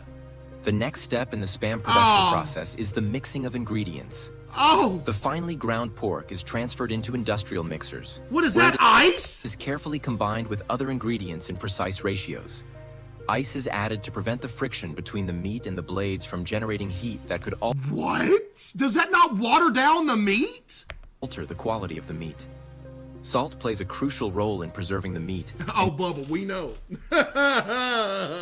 When you eat some Spam or some other processed meat like this, all you taste is just some salt action. Giving Spam its distinctive salty flavor. Sugar is added to balance the taste, while also contributing to the appealing color of Spam. Appealing color? It looks like somebody's liver. Or something. Oh, no, never mind. Organ. Water is used to bind the ingredients together, creating moisture and a smooth, tender texture in the meat mixture. Finally, the secret blend of spices, key to Spam's... There's all that red 40 they do. Look at it. A whole bag of red 40 right there. Unique flavor is incorporated into the mix. The industrial mixer, designed with specialized paddles, ensures that all ingredients are evenly distributed throughout the meat mixture. Oh my. The mixing process That's meat, chat! Continues until the consistency, color, texture, and flavor are perfectly uniform. In the ingredient mixing stage, special attention is given to the role of sodium nitrate, a food additive that, while present in small amounts, plays a crucial role in the Spam production process. From a microbiological perspective, sodium nitrate inhibits the growth of anaerobic bacteria, particularly Clostridium botulinum. That's rat lungworm disease, in case you didn't know. The bacterium responsible for botulism. Oh, never mind. A potentially fatal form of food poisoning caused by its powerful neurotoxin. Sodium nitrate works by preventing the formation of bacterial spores. That's actually, that's actually crazy how far back salt goes. Y'all remember way back in the day before they had refrigerators, they would just take their meat and they would put it in like big piles of salt to preserve it. Y'all remember that? They would get like their steaks and stuff and just put it in like a big bucket with some salt and just leave it there like a fridge. Denaturing essential enzymes in the bacteria, thus stopping their growth and proliferation. This allows Spam to be safely preserved for extended periods without the need for other preservatives, while ensuring food safety for consumers. Look at that bacon. In addition to its preservative function, sodium nitrate also... That's them little squares of ham that they got in the Hot Pockets, ham and cheese Hot Pockets. ...also reacts with myoglobin. It looks just like a pigment found in meat, forming nitrosomyoglobin, which gives Spam its characteristic pink color. Without sodium nitrate, the product would have an unappealing gray-brown color due to oxidation. Are you serious? So the only reason that Spam isn't gray/brown is because they add something to make it to where it don't look like that. I can't never eat it again. Sodium nitrate, the product would have an unappealing gray-brown color due to oxidation. The Spam production process is carefully controlled to ensure that the levels of sodium nitrate remain within safe limits, safeguarding consumer health. Once the mixing process is completed, the Spam meat mixture is transferred to the filling and portioning stage. During the sterilization process, which uses steam heat, the proteins in the Spam meat undergo denaturation, causing them to shrink and lose moisture. At the same time, the pressure inside the can increases due to the expansion of water and air. These two factors combined can create pressure on the can's walls, potentially leading to deformation, cracking, or even can bulging. Therefore, accurately portioning the meat mixture is a critical step in the Spam production process. The Spam mixture is then placed into steam ovens or pressure cookers to be fully cooked. This process not only kills harmful microorganisms, ensuring Why you food want to safety, kill them, bruh? but also ensures the meat cooks evenly, What's wrong with achieving the desired texture and distinctive flavor. The temperature and cooking time are carefully controlled to guarantee that the meat is thoroughly cooked while retaining its moisture and tenderness, without becoming dry or tough. As a result, when you open a can of Spam, you'll find perfectly pink, appetizing slices of meat, ready to be enjoyed or used in a variety of dishes. After completing the heat sterilization process, the Spam products are transferred to the cooling stage to reduce their temperature to a safe level for handling and quality inspection. Next, each product undergoes a stringent quality control process, carried out by a team of experienced inspectors. Somebody said I'm going to go vegan tomorrow. You know you lying. Any products that do not meet the company's high standards are removed, ensuring that only the finest products reach consumers. You better off going vegetarian than vegan, Bubba. Inspectors carefully examine the surface of each can for defects such as dents, deformations, rust, or cracks. Special attention is given to the can seams, which are thoroughly checked under light to ensure there are no gaps, preventing the risk of... I'm quitting meat? Why y'all lying now? See, this got y'all feeling bad. You talking about you ain't gonna eat meat no more. Bubba, you gonna get a hamburger tomorrow. Contamination from external sources. Matter of fact, to double it up, you probably gonna get a bacon hamburger tomorrow. Only products that pass this rigorous inspection are allowed to move on to the packaging stage. Yo, 93 with the 5, thank you. The distinctive green cans of Spam gradually come into view, looking sleek and clean. They do look clean, though. Not gonna lie, they look clean. With bold labeling and a clearly marked expiration date. If you're rush free and you know it, take Bro, how many ads do we got up in here?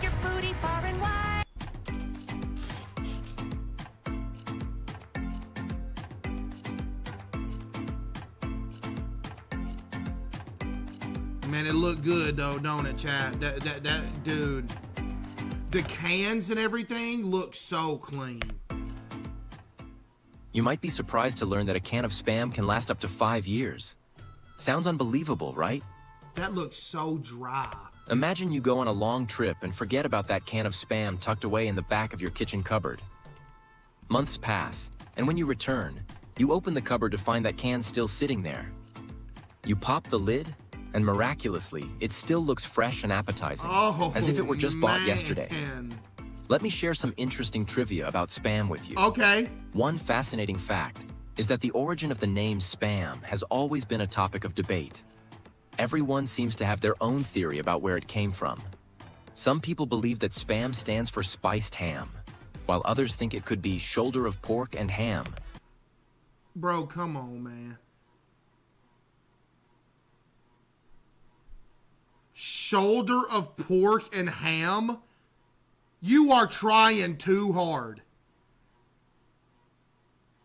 That's like when people tried to say that Hunk from Resident Evil stood for Human Unit Never Killed. Like, Bubba, you just making stuff up. Or even spare meat.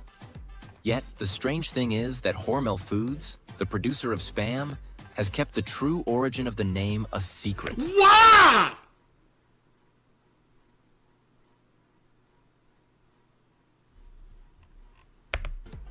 And perhaps it's this mystery that has only added to the allure and curiosity surrounding Spam.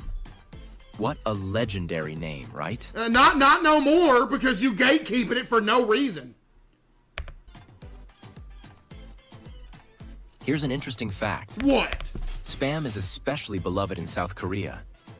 It's so popular that it's considered a national dish. Dude, chat, y'all know I don't like going on airplanes and stuff, but if there was one other place I was gonna go to where I had to like cross like a big body of water or something, I'd be going to South Korea, no joke. South Korea look cool. Found on the table of nearly every family, from urban centers to rural areas. The story begins after the Korean War, when South Korea was impoverished and food was scarce. Spam was brought into the country by the U.S. military as part of food aid packages. So Spam was just like the With go-to. its unique taste, low cost, and long shelf life, Spam quickly became a valuable food source, helping the people of South Korea survive difficult times. But the love for Spam didn't stop at just eating it as is. South Koreans have come up with countless creative ways to incorporate Spam into their cuisine, adapting it to their own tastes and food culture. From simple dishes like Spam bibimbap, mixed rice with Spam, and Spam ramen, to more elaborate meals like Spam kimchi stew, Spam ramen noodles? Spam pancakes, and Spam kimbap, rice rolls with Spam. Each dish offers a delicious and unique flavor. Today, in South Korean culture, Spam is even packaged in luxurious gift baskets as a sign of respect and affection. No way! Reflecting its enduring value and the special place it holds in the hearts of many. Dude, what, they got motion. Oh my goodness. With its mission, Spam has become a global phenomenon, having sold over 8 billion cans worldwide. Lord have mercy. This means that if you look around, it's likely that everyone on Earth has tried at least one can of Spam. From a humble meal born in a time of crisis, Spam has continuously improved its quality, flavor, and packaging, winning over the tastes of Man, I want some Spam now. consumers in every country. With countless creative ways to cook it, fried, grilled, sautéed, I was stewed, expecting to be left disgusted by this. or made Minus the pig into action, that was sandwiches. crazy. Spam has become a versatile dish that's a staple in many people's meals. So, how do you like to eat Spam? Just straight Share up your out the can. Just straight out the can. We've all indulged in those ready-made meals at the supermarket. Even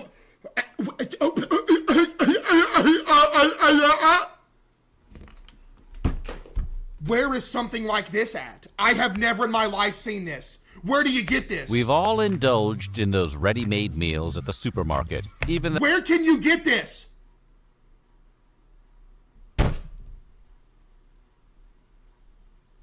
Costco? You're kidding. Do they got them at Sam's?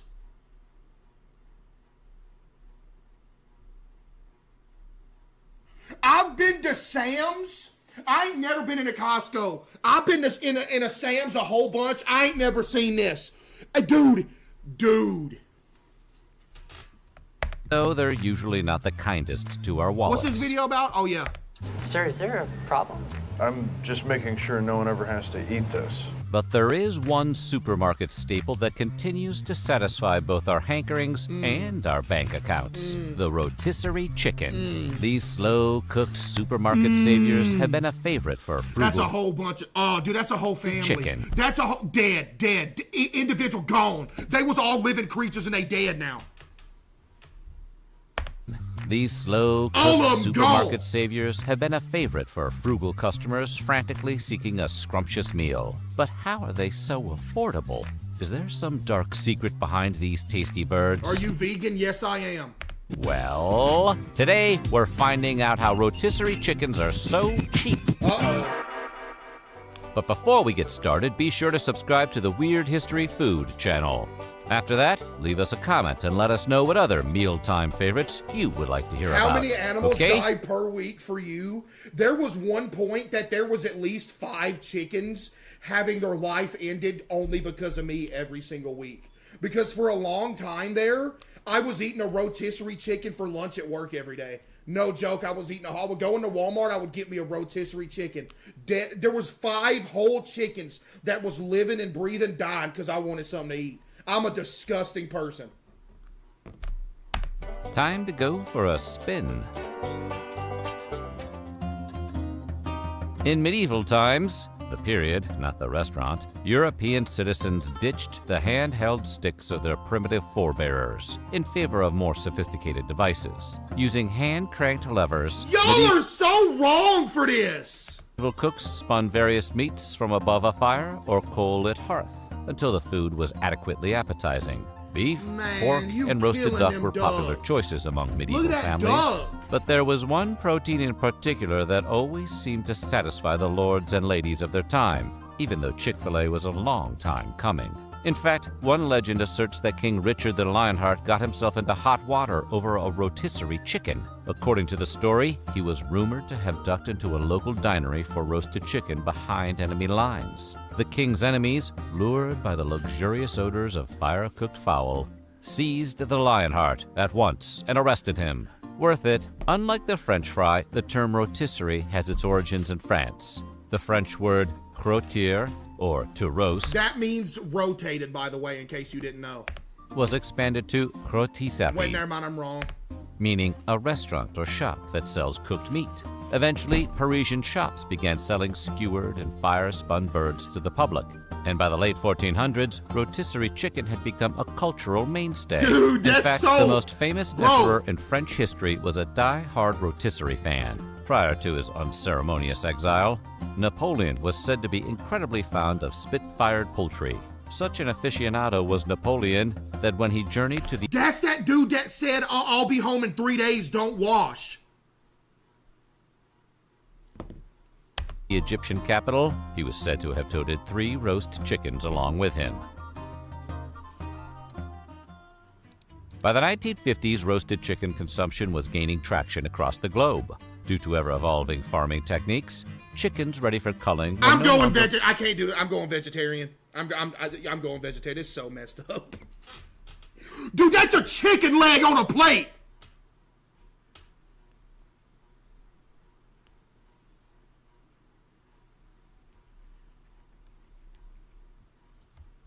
Relegated to the oldest hens in the hutch. But for one Peruvian farm, roasting young chickens was a necessity. Struggling to make ends meet, a Swiss expat named Roger Schuler decided to try out a new recipe.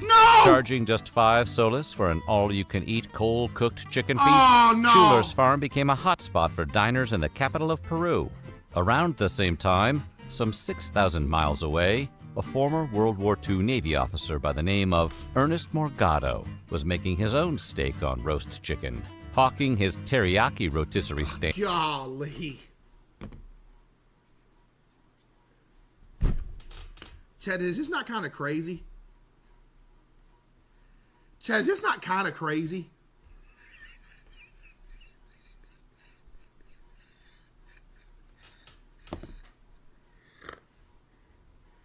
Chad.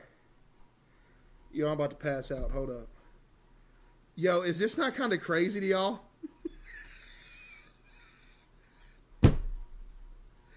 No, you're making it weird, though. Dude, this is weird. Bro. Imagine being a live chicken and you come around this corner right here, but you have the thought process to know what's going on, and you look over this and you see about 50 of your own kind getting rotisserized. Oh my God. This is horrible.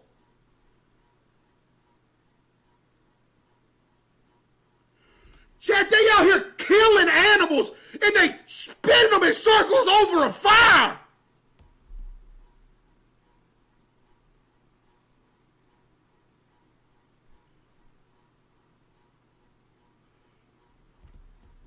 I'm going vegan. Stands at fundraisers all across Hawaii. Insane. Hawking his teriyaki rotisserie stands at fundraisers. Nah,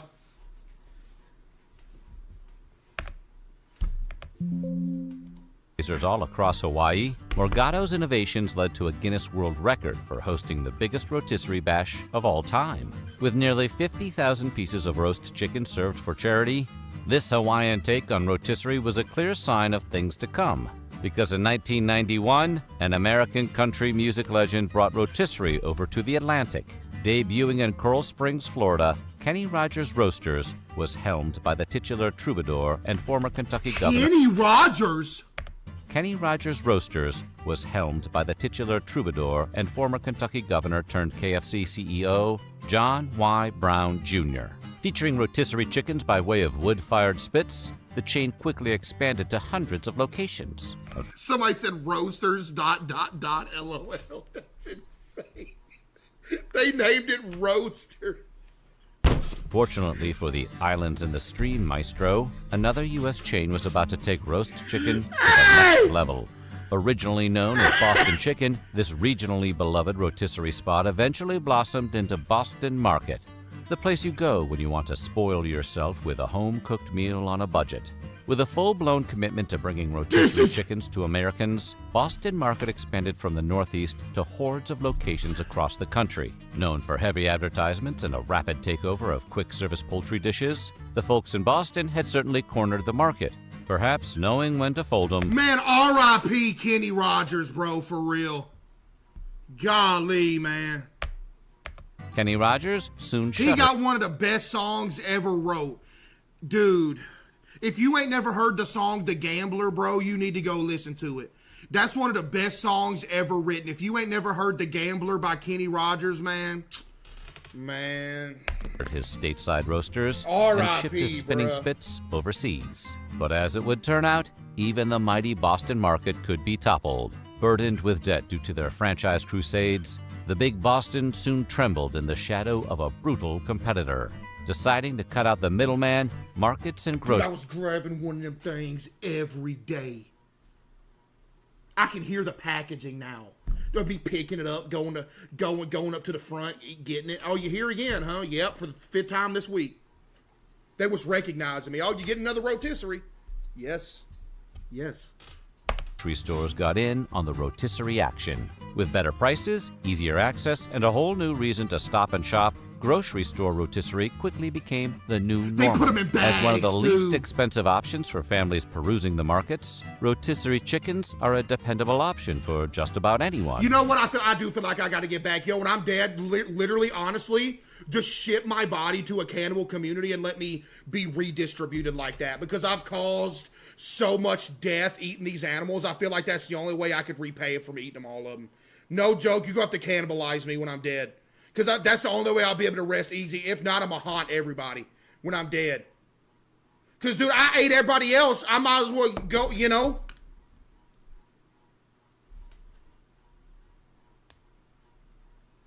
In truth, buying a fully prepared bird is a fraction of the cost of making one at home. You're kind of real. Thank you. With a lower price than an uncooked chicken from the same store and an absolutely unobtainable preparation method, buying your chicken to go that is look easily dry. the cheapest Ugh, route. But with that so chicken look much meat for dry. so little coin, That chicken look dry. one starts to wonder what's really going on behind the You scenes. best eat that skin action. I know you ain't picking around the Meat skin. for so little coin, one starts to wonder what's How you gonna pick? really going on behind the scenes. Unlike their fancy wood-fired or coal-simmering counterparts, the supermarket rotisserie is an entirely different kind of bird, usually roasted in large industrial ovens. The common rotisserie chicken is roasted until it reaches the appropriate food temp and traditional brown skin. But unfortunately for clean diet foodies, these store-bought birds also come with a few added ingredients. Man. First, the chickens are in... Dude, look at him.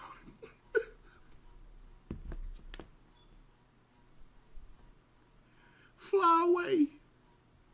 Fly. Buddy, start flying. You gotta get out of there, cuz.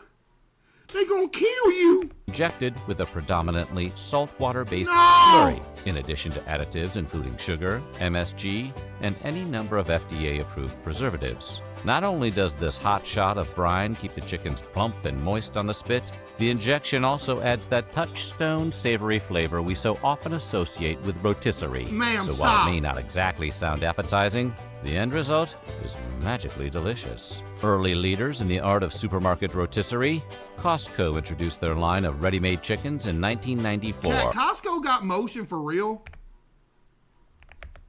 Yes, long before AJ Lord and Big have Justice mercy! busted onto the extra-wide aisles, Costco was one of the very first purveyors of rotisserie. Served on hot holding racks in their grocery departments, Because I only know about Sam's Club. I ain't never been to Costco. these pre-bagged birds were an instant favorite for shoppers, shocked to see such low prices. In fact, rotisserie chicken sales have been on the climb ever since their inception. In a stunning leap, Costco locations saw an increase in rotisserie sales to the tune of 20 million chickens from 2022 to 2023. And if the popularity of YouTubers and big deals are any indication, it seems as though there is no stopping the Costco roasted chicken phenomenon. Kroger locations were also an early contender in the rotisserie roadhouse of big numbers. But even organic markets have been taking a shot at roast fowl. For instance, Whole Foods markets have had tremendous success with their popular organic rotisserie chickens. And even though these birds might cost you your whole paycheck, You seeing stuff like this really makes you not want to waste food, bro. Because if you wasting it, that kind of make you feel messed up, bro. Like something died for this right here. I gotta go ahead and eat all of it, or save for later or something. You don't want to throw a Lego bag and throw it out. they still sell for less than half the price of an organically raised raw chicken. Although the supermarket rotisserie chicken has been injected with hard-to-pronounce goodies, and even though these birds give supermarket rotisserie chicken has been injected with hard-to-pronounce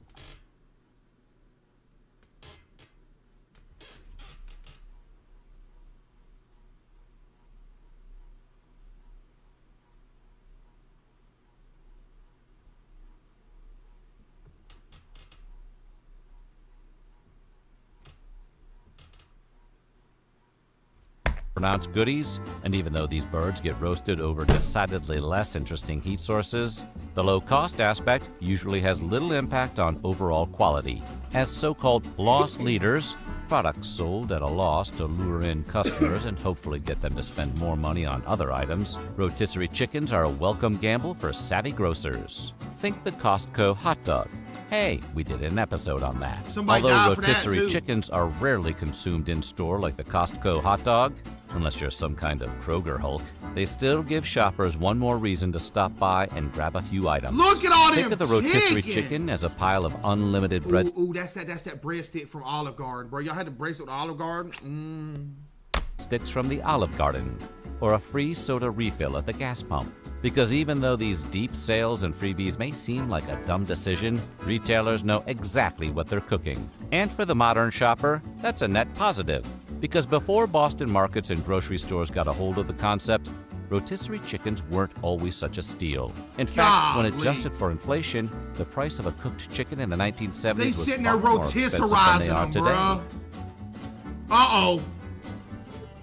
Since 2009, Costco has maintained the low, low price of $4.99 for an That's crazy. entire rotisserie chicken, with Big Macs reaching astronomical figures and Wait, what? You mean to tell me you can get an entire chicken for half the price of a Big Mac combo? No, ain't no way. In an age when a foot-long sub could break your budget's back, this is kind of a big deal. But aside from their blue light special appeal, rotisserie chicken prices come with a bit of a cost, because much as they were in medieval times, the chickens selected for roasting are often pretty old, like way past retirement. These are Roger Murtaugh chickens. With hundreds or even thousands of raw chickens shipped to individual grocery stores each week, some of those birds simply don't fly off the shelves. Rather than take a financial hit and waste the life of an unfortunate feathered friend, many grocery stores instead choose to utilize their spoilage. That's right, most of your store-bought rotisserie chickens were probably set to expire, because once the chicken has passed the sell-by date, it can no longer be used to make profit. But by injecting these spinning hens with preservatives to then roast for hours, an entirely new product is formed. Lord. One that brings in droves of hungry customers. Lord. And hey, don't fault your local market too much for pulling the nearly spoiled chicken over our eyes. There are plenty of other examples of these methods that stores deploy every day. What is that? From clearance items dangerously close to the waste bin, to going-away racks filled with products that will never again see the light of day, deep discount shopping is a pretty common supermarket experience. But not every chicken is worth crowing about. For the last several years, many shoppers have complained of a soapy taste in Costco's rotisserie chickens. What? While some investigators believe these Man, look at them chicken, bruh. tasting rotisserie Man, won't you let them chicken... Man, let them chickens run around. Won't you let that chicken live in the house with you and feed it?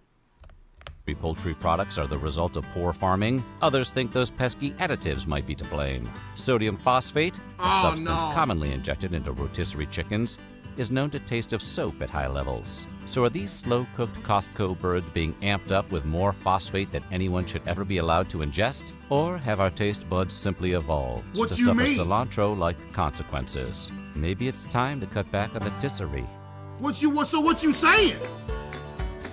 Although rotisserie chickens continue to be a leader in sales for many grocery stores like Costco, the overall impact on consumers and retailers has yet to be revealed. With their continued insistence on $5 birds, Costco claims it is close to selling 100 million units a year. 100 million chickens eaten a year. And that's just Costco, chat. That's just one place. But just a decade ago, those numbers weren't so high, and they claimed a loss of nearly $50 million annually. Whether or not Costco rotisserie chickens still operate at a loss is unclear, but one thing is certain: shoppers want their roasted hens. People worldwide now eat more chicken than ever, and in America, that has led to supply chain issues and ever-rising costs. So it is nice to have a golden hunk of penny-pinching poultry to depend on. So what do you think? Are you a fan of rotisserie chicken? What happens when one chicken sandwich becomes so iconic that it forces every fast food giant to launch their own competing I'm version? about to turn this video off already, bro. I cannot stand this glaze already, dude. Yeah, I'm totally... Dude. See, now I'm mad already. I'm literally 12 seconds into this video, and as soon as this dude started talking, I'm already mad. The Chick-fil-A glaze is absolutely like... It is legitimately like unfathomable. Yeah, I'm totally sure Chick-fil-A is the reason that every place has a chicken sandwich. Right?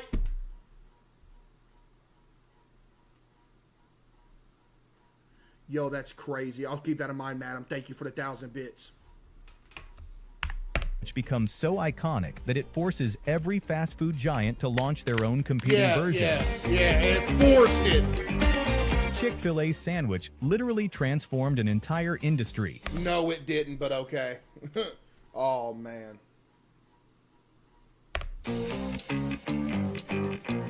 And when it's paired with their trademark golden crisp-cut waffle... Trademark. Okay, so...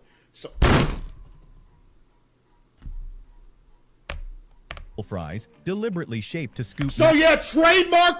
So Chick-fil-A came out with waffle fries too.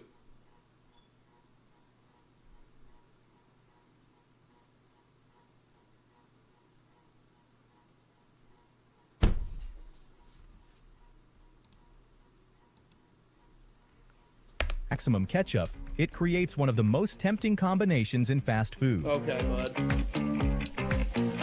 From the secret marinade to the exclusive waffle fry cutter.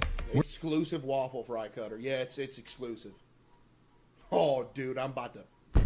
We're guiding you behind the curtain to witness how this delicious duo takes shape. Again, I've had this take before. I've had people get this has been going on for like 2 years, by the way. I've had people like legitimately get unfathomably mad at the fact of the stuff that I've said about Chick-fil-A, and I always will maintain the same stance on Chick-fil-A. I think Chick-fil-A is good. I do. I enjoy some Chick-fil-A action. But I think it is unbelievably overrated. It ain't nothing but some chicken action and some french fry action. People act like this right here is legitimately the most life-changing, unbelievable stuff on the planet, and it's a chicken sandwich and some waffle fries. Now, again, do I think Chick-fil-A is good? Yes. Will I pull into a Chick-fil-A? Yes, I will. But it is unbelievably it's overrated. It is. There's nothing that would live up to the hype that people act like Chick-fil-A is. To put it in perspective, I'm from a not big city area. And one time a Chick-fil-A truck came to town. A Chick-fil-A truck. And where I'm from, ain't no Chick-fil-A within a 2-hour drive. But a Chick-fil-A truck came to town one day. And I had never had Chick-fil-A before. I got off work. I told Link, I said, yo, Link, let's go to the Chick-fil-A truck and let's go see what everybody's talking about. Me and Link jumped in the car. We drove there. We got to the Chick-fil-A truck. There was a line, I'm talking about 2 miles long, leading up to that Chick-fil-A truck. Because all these old country folks that ain't never had Chick-fil-A before heard there was a dadgum Chick-fil-A truck coming to town. And this thing had like a 2-mile long line at the end of it. We turned around, went to dadgum Taco Bell. And it was some years later before I had Chick-fil-A. And when I had it, I was like, oh, it's good. But people act like if you're dying, you would eat this and it would save you. And it's crazy to me. It's crazy, man. It is. And I'm not hating on Chick-fil-A. I'm hating on the people that act like this is the best thing that ever existed. Like this dude, by the way. You know what I mean? As they like to say, we didn't invent the chicken, just the chicken sandwich. As they like to say, we didn't invent the chicken, just the chicken sandwich.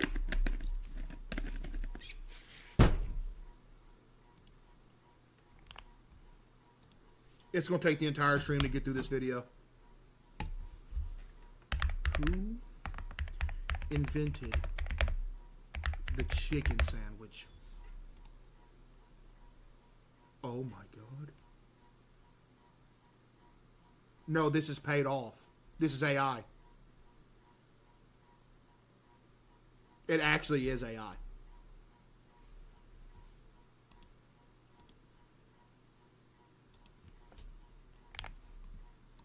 There is legitimately no way on this planet Earth that Chick-fil-A invented the chicken sandwich. I will not believe that for a second. I will not believe it.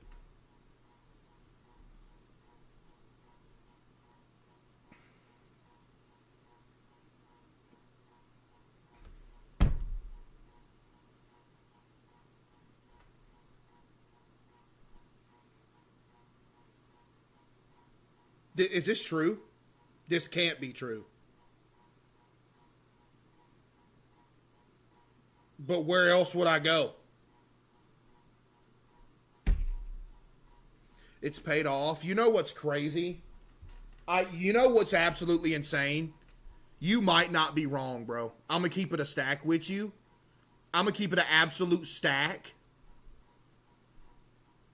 The chicken sandwich in 1946, Atlanta restaurant owner Truett Cathy. And Truett Cathy founded Chick-fil-A. But that doesn't mean she invented the chicken sandwich. Okay, she didn't invent the chicken sandwich. She just said she did. CaseOh's with the 10. Thank you, CaseOh's with the 10. Appreciate you. If you want to sit here with a straight face and try to tell me legitimately that old Miss Truett Cathy in 1946 was the first person to ever get a fried chicken breast and make a sandwich out of it, shoot me dead on everything I love, because I promise you she was not the first person to do it. She just said, how can I make money off of this? I can guarantee you there were people doing that for years. That is not a hard thing to invent. I guarantee you some old farmer back in the 1850s went outside, cut a chicken's head off, brought it in, defeathered it, cut it up, fried it up, and put it on a roll, and that was a chicken sandwich. And you mean to tell me old Miss Truett Cathy in 1946 created the chicken sandwich? No. Yeah, you can say that like she started selling them first. But you know the other reason why I get mad at like the whole concept of, well, Chick-fil-A is the reason everybody else started making a chicken sandwich. If you think that Chick-fil-A never making a chicken sandwich would have meant that we don't have chicken sandwiches in every restaurant today, you're tripping, because I can guarantee you at some point everybody would have started selling them anyway. If you think the only reason why we have chicken sandwiches is because of Chick-fil-A, you have absolutely lost your mind. It is 2025. I can absolutely guarantee there'll be chicken sandwiches everywhere no matter what. Oh, my mama. Thor's with the 5. Thank you. As they like to say, we didn't invent the chicken, just the chicken sandwich. Okay, bud. While this claim remains debatable, there's no denying that Chick-fil-A had a big role in popularizing and perfecting it for mass appeal. My bad, Mom. Their sandwich's origins traces back to the early 1960s at the Dwarf House Grill in Hapeville, Georgia, just a couple miles south of Atlanta. This modest establishment, owned by Truett Cathy, would later become my fault, bro. Birthplace of something revolutionary. Around that time, Delta Airlines ended up with a surplus of boneless, skinless chicken fillets. Well, hold on, I missed that. What happened? South of Atlanta. This modest establishment, owned by Truett Cathy, would later become the birthplace of something revolutionary. Around that time, Delta Airlines ended up with a surplus of boneless, skinless chicken fillets, too large to fit the allotted portions of their in-flight meal trays. Instead of tossing them out, we sold it to somebody instead of just giving them to people. Sent them over to Cathy's nearby restaurant. This delivery presented Cathy with... So you looked into the chicken sandwich then? So you looked into the chicken sandwich. So this was all by chance then? Okay. Opportunity and challenge, because Southern food culture still centered around traditional bone-in chicken dishes. Yeah, dude! With chat, listen. Because Southern food culture still centered around... There is no way people's been cooking chicken like this forever and nobody ever once thought, let me put this on a piece of bread. Traditional bone-in chicken dishes. With KFC already establishing its foothold. I won't take the Chick-fil-A slander, so you're one of them then. You're one of them that takes what I say about Chick-fil-A and means that I absolutely hate it, completely ignoring what I said earlier about how I said I like Chick-fil-A, but the overration of Chick-fil-A is absolutely ridiculous. So me thinking that Chick-fil-A is disgustingly overrated means I hate Chick-fil-A then. All right. Okay. Okay. I like Chick-fil-A, bruh. I do. I think they got a good chicken sandwich, and I think their waffle fries are good. But when you go out here, why you so mad? Because people been trying to... Bro, people been threatening to unfollow me for years because of this. On everything I love. Stop watching CaseOh because of that take. Okay. This ain't new. I'm telling you. Water with the 5, thank you. Segment of fast food. So Cathy accepted the shipment and began exploring methods to make these unusual chicken cutlets appealing to his existing customers. His approach involved experimenting with different tenderizing techniques and various seasonings, until he was the first person to do it. stumbling upon a distinctive spice combination, the result of what he later described as an accidental mix. Okay, The bud. breading was happened to be all the seasoning I had in the kitchen one day. Dumped it all together, tried to make it as complicated as possible. The precise measurements of this seasoning recipe became so valuable that they're now stored in a secure safe at Chick-fil-A's Atlanta headquarters. Having perfected the seasoning for these novel boneless fillets, Kathy developed a cooking method using pressure frying in peanut oil. This technique allowed the chicken to cook just as quickly as the burgers his grill was already serving. He then looks for the best way to present them, and given his kitchen was already stocked for hamburger making, he simply placed the chicken fillet on a regular hamburger Yeah, bun. and that's the first time a chicken sandwich was ever made. Sure, buddy.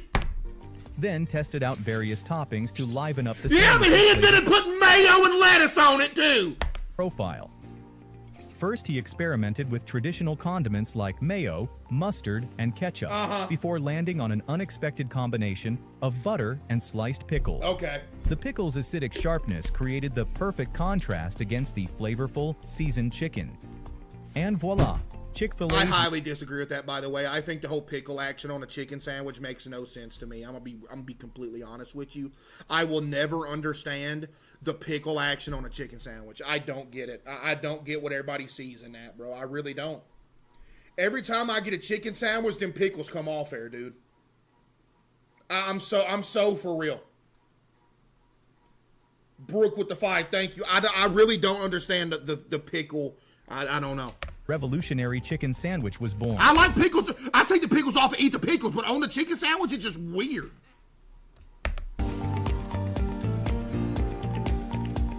With his new sandwich creation that's unlike anything on his menu, Kathy now turns his focus on naming it. After trying out several ideas, he eventually settles on a combination that said it all: Chick for chicken, Phil for filet, and a capital A at the end symbolizing grade A quality. That's kind of hard, I'm not gonna lie. Not gonna lie, that's kind of hard.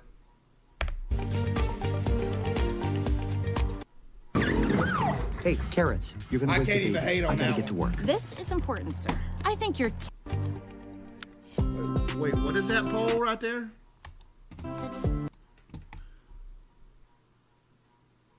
Wait, everybody vote, because this was an unannounced poll. One, this isn't accurate. This was an unannounced poll, by the way. This was unannounced, so it's not accurate. And as you can tell, now that it's announced, no is starting to come back and win. See? Now, if over half of this poll wouldn't have been a sneaky under-the-table poll, this result would have been way, well, whatever, I guess.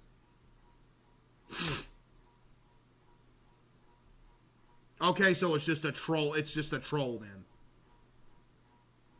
Okay, so it's just a troll. Okay, it's just a troll. Okay, whatever. Yeah, for sure. For sure. Yeah, for sure. You're trolling. Fast forward to today, No! and living up to the A in Chick-fil-A takes teamwork on a massive scale. Their supply comes from a broad network that includes Purdue Farms, Pilgrim's Pride, and Tyson, with regional farms stepping in to meet growing demand. As soon as the chicks are brought into the broiler I'm going vegan. house, the young birds find fresh water and feed awaiting. And Oh, within that's so nice. Oh, the birds get fresh water and feed. minutes, they're pecking, drinking, and investigating their new surroundings. Oh, yeah, they're investigating. They get to wander around until they get beheaded one day and turned into a Chick-fil-A chicken sandwich with pickles and mayo on it. The feed itself is an all-natural blend of 100% U.S. grown corn and expeller-pressed soybeans that gets pelletized for easier digestion. And it doesn't Their include... living conditions are so good. Look at this fresh water. Look at this feed we're giving them. It's all good. Come here, little chicken. Come over here real quick. Shing! Don't sit here and act like these chickens got it made, bruh. Because that's all that happens to them at the end. You over here act like these chickens having a great life. Dude, these chickens gonna die.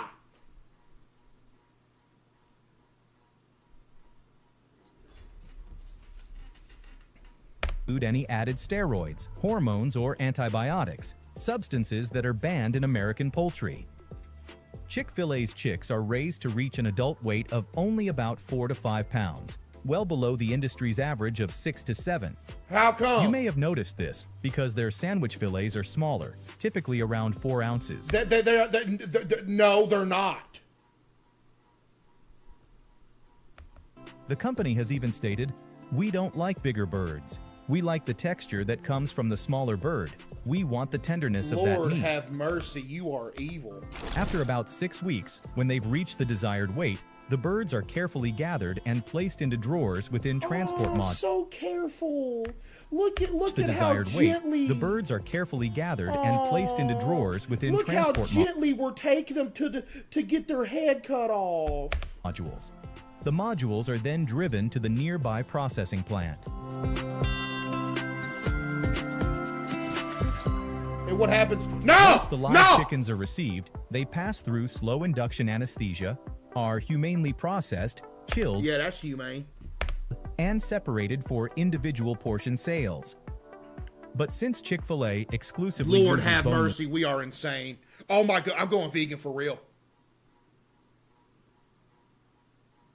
Yo, could you imagine walking into a factory and seeing humans strung up like this, getting processed and cut into pieces to be served as hamburgers or something? individual portion sales. I'm about to go vegan. But since Chick-fil-A exclusively uses boneless This filet, is crazy right here. True It Kathy just gifted 5 subs.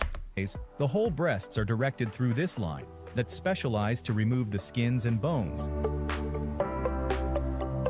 First, the whole breasts run across rollers that pull off the skins, diverting them into a dedicated byproduct channel.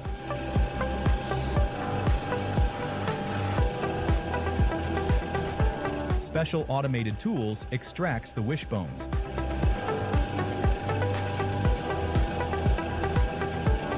A precision blade. Disgusting, bro. Dude, I guarantee you just ordered a McCrispy. You talk about some disgusting. Stop.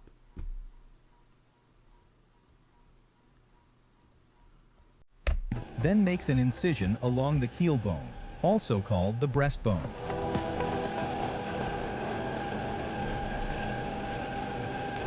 Before this circular blade divides the left and right lobes, allowing both to drop onto the conveyor.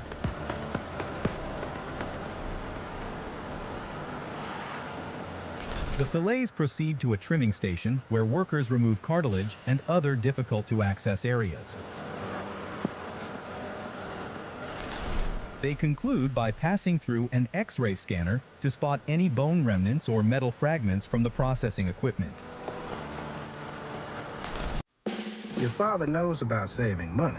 Everything I'm wearing, I've had since boot camp. And I just saved on my car. Before the fillet, every other species on this planet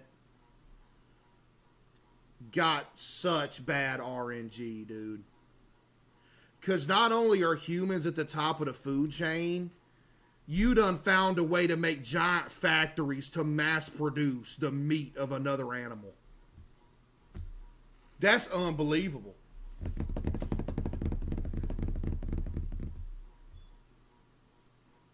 Pumpkin Spice with the 10 gifted. Thank you, Pumpkin Spice. Get shipped out, they must undergo a key step to create their distinctive flavor, the secret marinade. But first, let's debunk the most common urban myth about their fillets, pickle juice. To set the record straight, Chick-fil-A does not brine its fillets in pickle juice. Oh, that's a shame, because it would literally be better if you did that. If you're ever making fried chicken, no joke, I don't mess with the pickle action directly on the pickle sandwich, but if you brine your chicken in pickle juice before you make homemade fried chicken, it makes it taste way better, no joke. I'm actually so for real, it's way better. Like, actually. For their original or spicy sandwich. This is backed by countless employee testimonies and by reviewing the ingredient details listed on their website. Okay, buddy, you don't brine it in pickle juice. Why are you so defensive? The actual formula involves this blend that includes mustard powder, cayenne, paprika, garlic powder, black pepper, and water that's and Red 40, mixed hello? in this large tank. After it's combined, the You spice missed mixture one. and fillets are loaded into this large drum tumbler. As the machine turns, internal paddles keep the fillets moving, allowing the marinade to work its way deep into the chicken. The fillets are poured out of the tumbler and soak in the marinade for several hours before being frozen and shipped to Chick-fil-A kitchens. So it's not fresh is what you're telling me. So you mean to tell me they're not killing the chickens on site at the Chick-fil-A?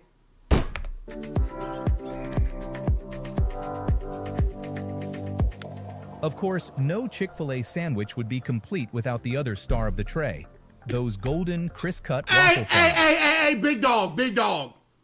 I fear that these basic dadgum waffle fries that you can literally get at the frozen section in the Piggly Wiggly does not need their own section of the video. Let me guess. Truett Cathy created these too. Let me find out. For over 40 years, Lamb Weston in Richland, Washington has been the source of this signature side. So let's take a look to see how they make it happen. They begin with russet Burbank potatoes, sourced from the Columbia River Basin, a region covering eastern Washington, Oregon, and Idaho, known for its delicious potatoes. After arriving at the facility, the spuds are conveyed to this rolling grater that separates them by width. Their goal is to sort out the rounder ones because waffle fries are sliced across their width, unlike traditional fries that are cut lengthwise. So we even take it as far as the body shamed potatoes. You hear what he said, chat? Sort out made to this rolling grater that separates. This how deep this goes. You hear this? Listen. Them by width.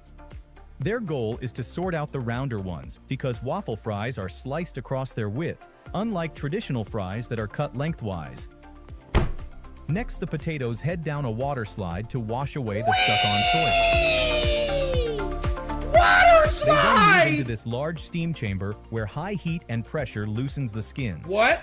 When the pressure is released, the hot steam effortlessly strips away the skins and remaining soil in one step. Lord have mercy! The peeled potatoes are sent along the conveyor and dropped gently into this hopper, along with water to soften their landing, before reaching the cutter below. Inside the cutter, a top-secret water knife slices them in opposite directions. This cross-cutting motion is what carves out their distinctive hole pattern. There it is, right there. You can do it at home. By the time they exit, the spuds are now instantly recognizable as crisp-cut waffle fries. That Chick-fil-A invented. They're moved through this blanching unit, spending about 8 minutes in hot water before being cooled with a water mist. Blanching is what gives the fries their light, fluffy center and crisp golden coating that makes them so... Just a little side thought about waffle fries. The waffle fries that remain thick and don't have all the holes punched in them are some of the most disgusting things literally ever. Like the thick waffle fries that are like solid without the holes punched in them, they make me want to throw up. Like it's so gross. It's nasty. Yo, Real King with the 5 and Moth with the 5. Thank you. Addictive.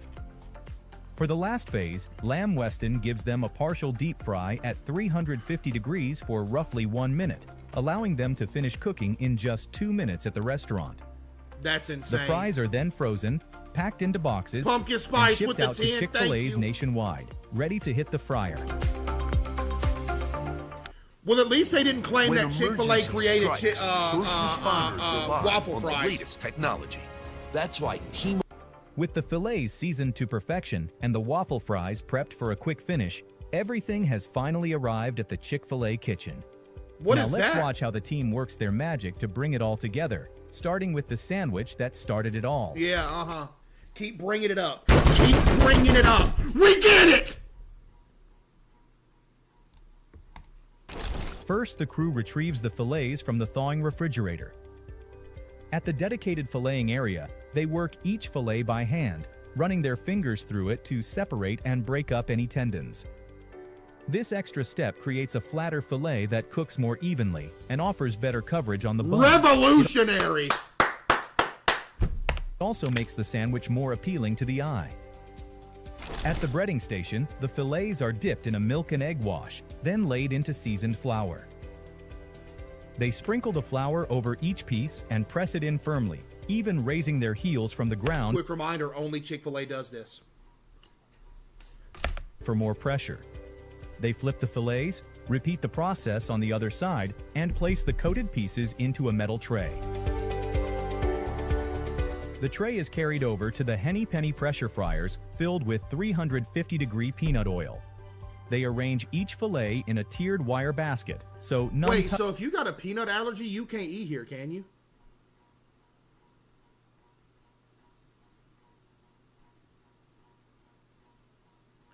Yo, for real? You can't eat Chick-fil-A if you got a peanut allergy.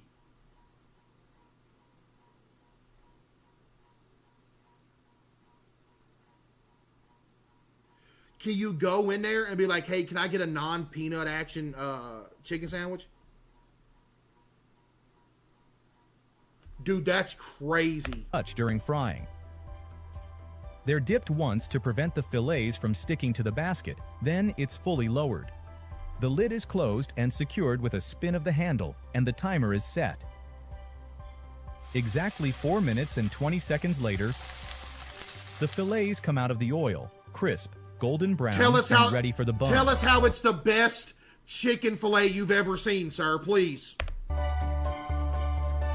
At the assembly station, both the heel and crown is rolled across Chick-fil-A's patented butter roller, then toasted to bring out the butter's rich caramelized flavor.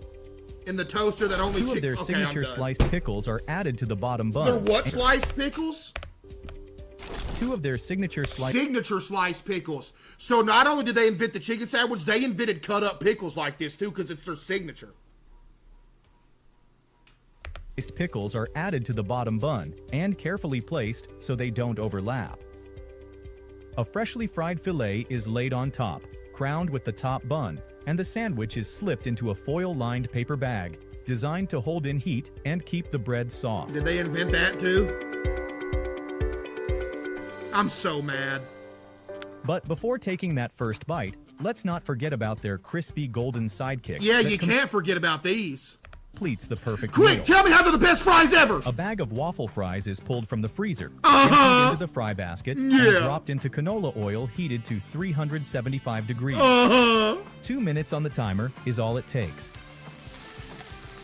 When the timer hits 0, the fries are pulled up, emptied into the warmer, and showered with 100% sea salt. I'm sure it is. Their crisp cut pattern aren't just for looks, though. They're designed to scoop record amounts of ketchup, and those gourmet sauces. Dude, Chick-fil-A, I mean, you know what? Y'all are right, man. You know what? I am too critical of them. Dude, these are some geniuses. They specifically designed these waffle fries in mind when they designed these to be like, yo, we're designing these specifically to catch all this ketchup action, dude. Yo, these dudes are like, oh my goodness, man. Showered with wow. I mean, revolutionary, dude. I mean, bruh. 100% sea salt. Their crisp cut pattern aren't just for looks, though. They're designed to scoop record amounts of ketchup. Matter of fact, I bet the world record most ketchup on one French fry is a Chick-fil-A waffle fry. Those gourmet sauces everyone loves. Which dipping sauce do you always reach for? Drop your favorite in the comments. And that's the complete story. 2 timeless favorites paired to perfection. Chick-fil-A has proven that even with a simple menu and friendly hospitality, it's still possible to thrive in fast food. Even with every Sunday off, they've climbed to become the 3rd most profitable quick-service restaurant worldwide. Oh, why ain't they first? No matter where you stand on the food, that's impressive. So what's your take? Does their My take is that you just spent 13 minutes glazing your whole life away. Which top the list? Leave your response in the comments. Thanks for watching Made Vision. We'll see you next time. Yeah, you're welcome. Again, dude.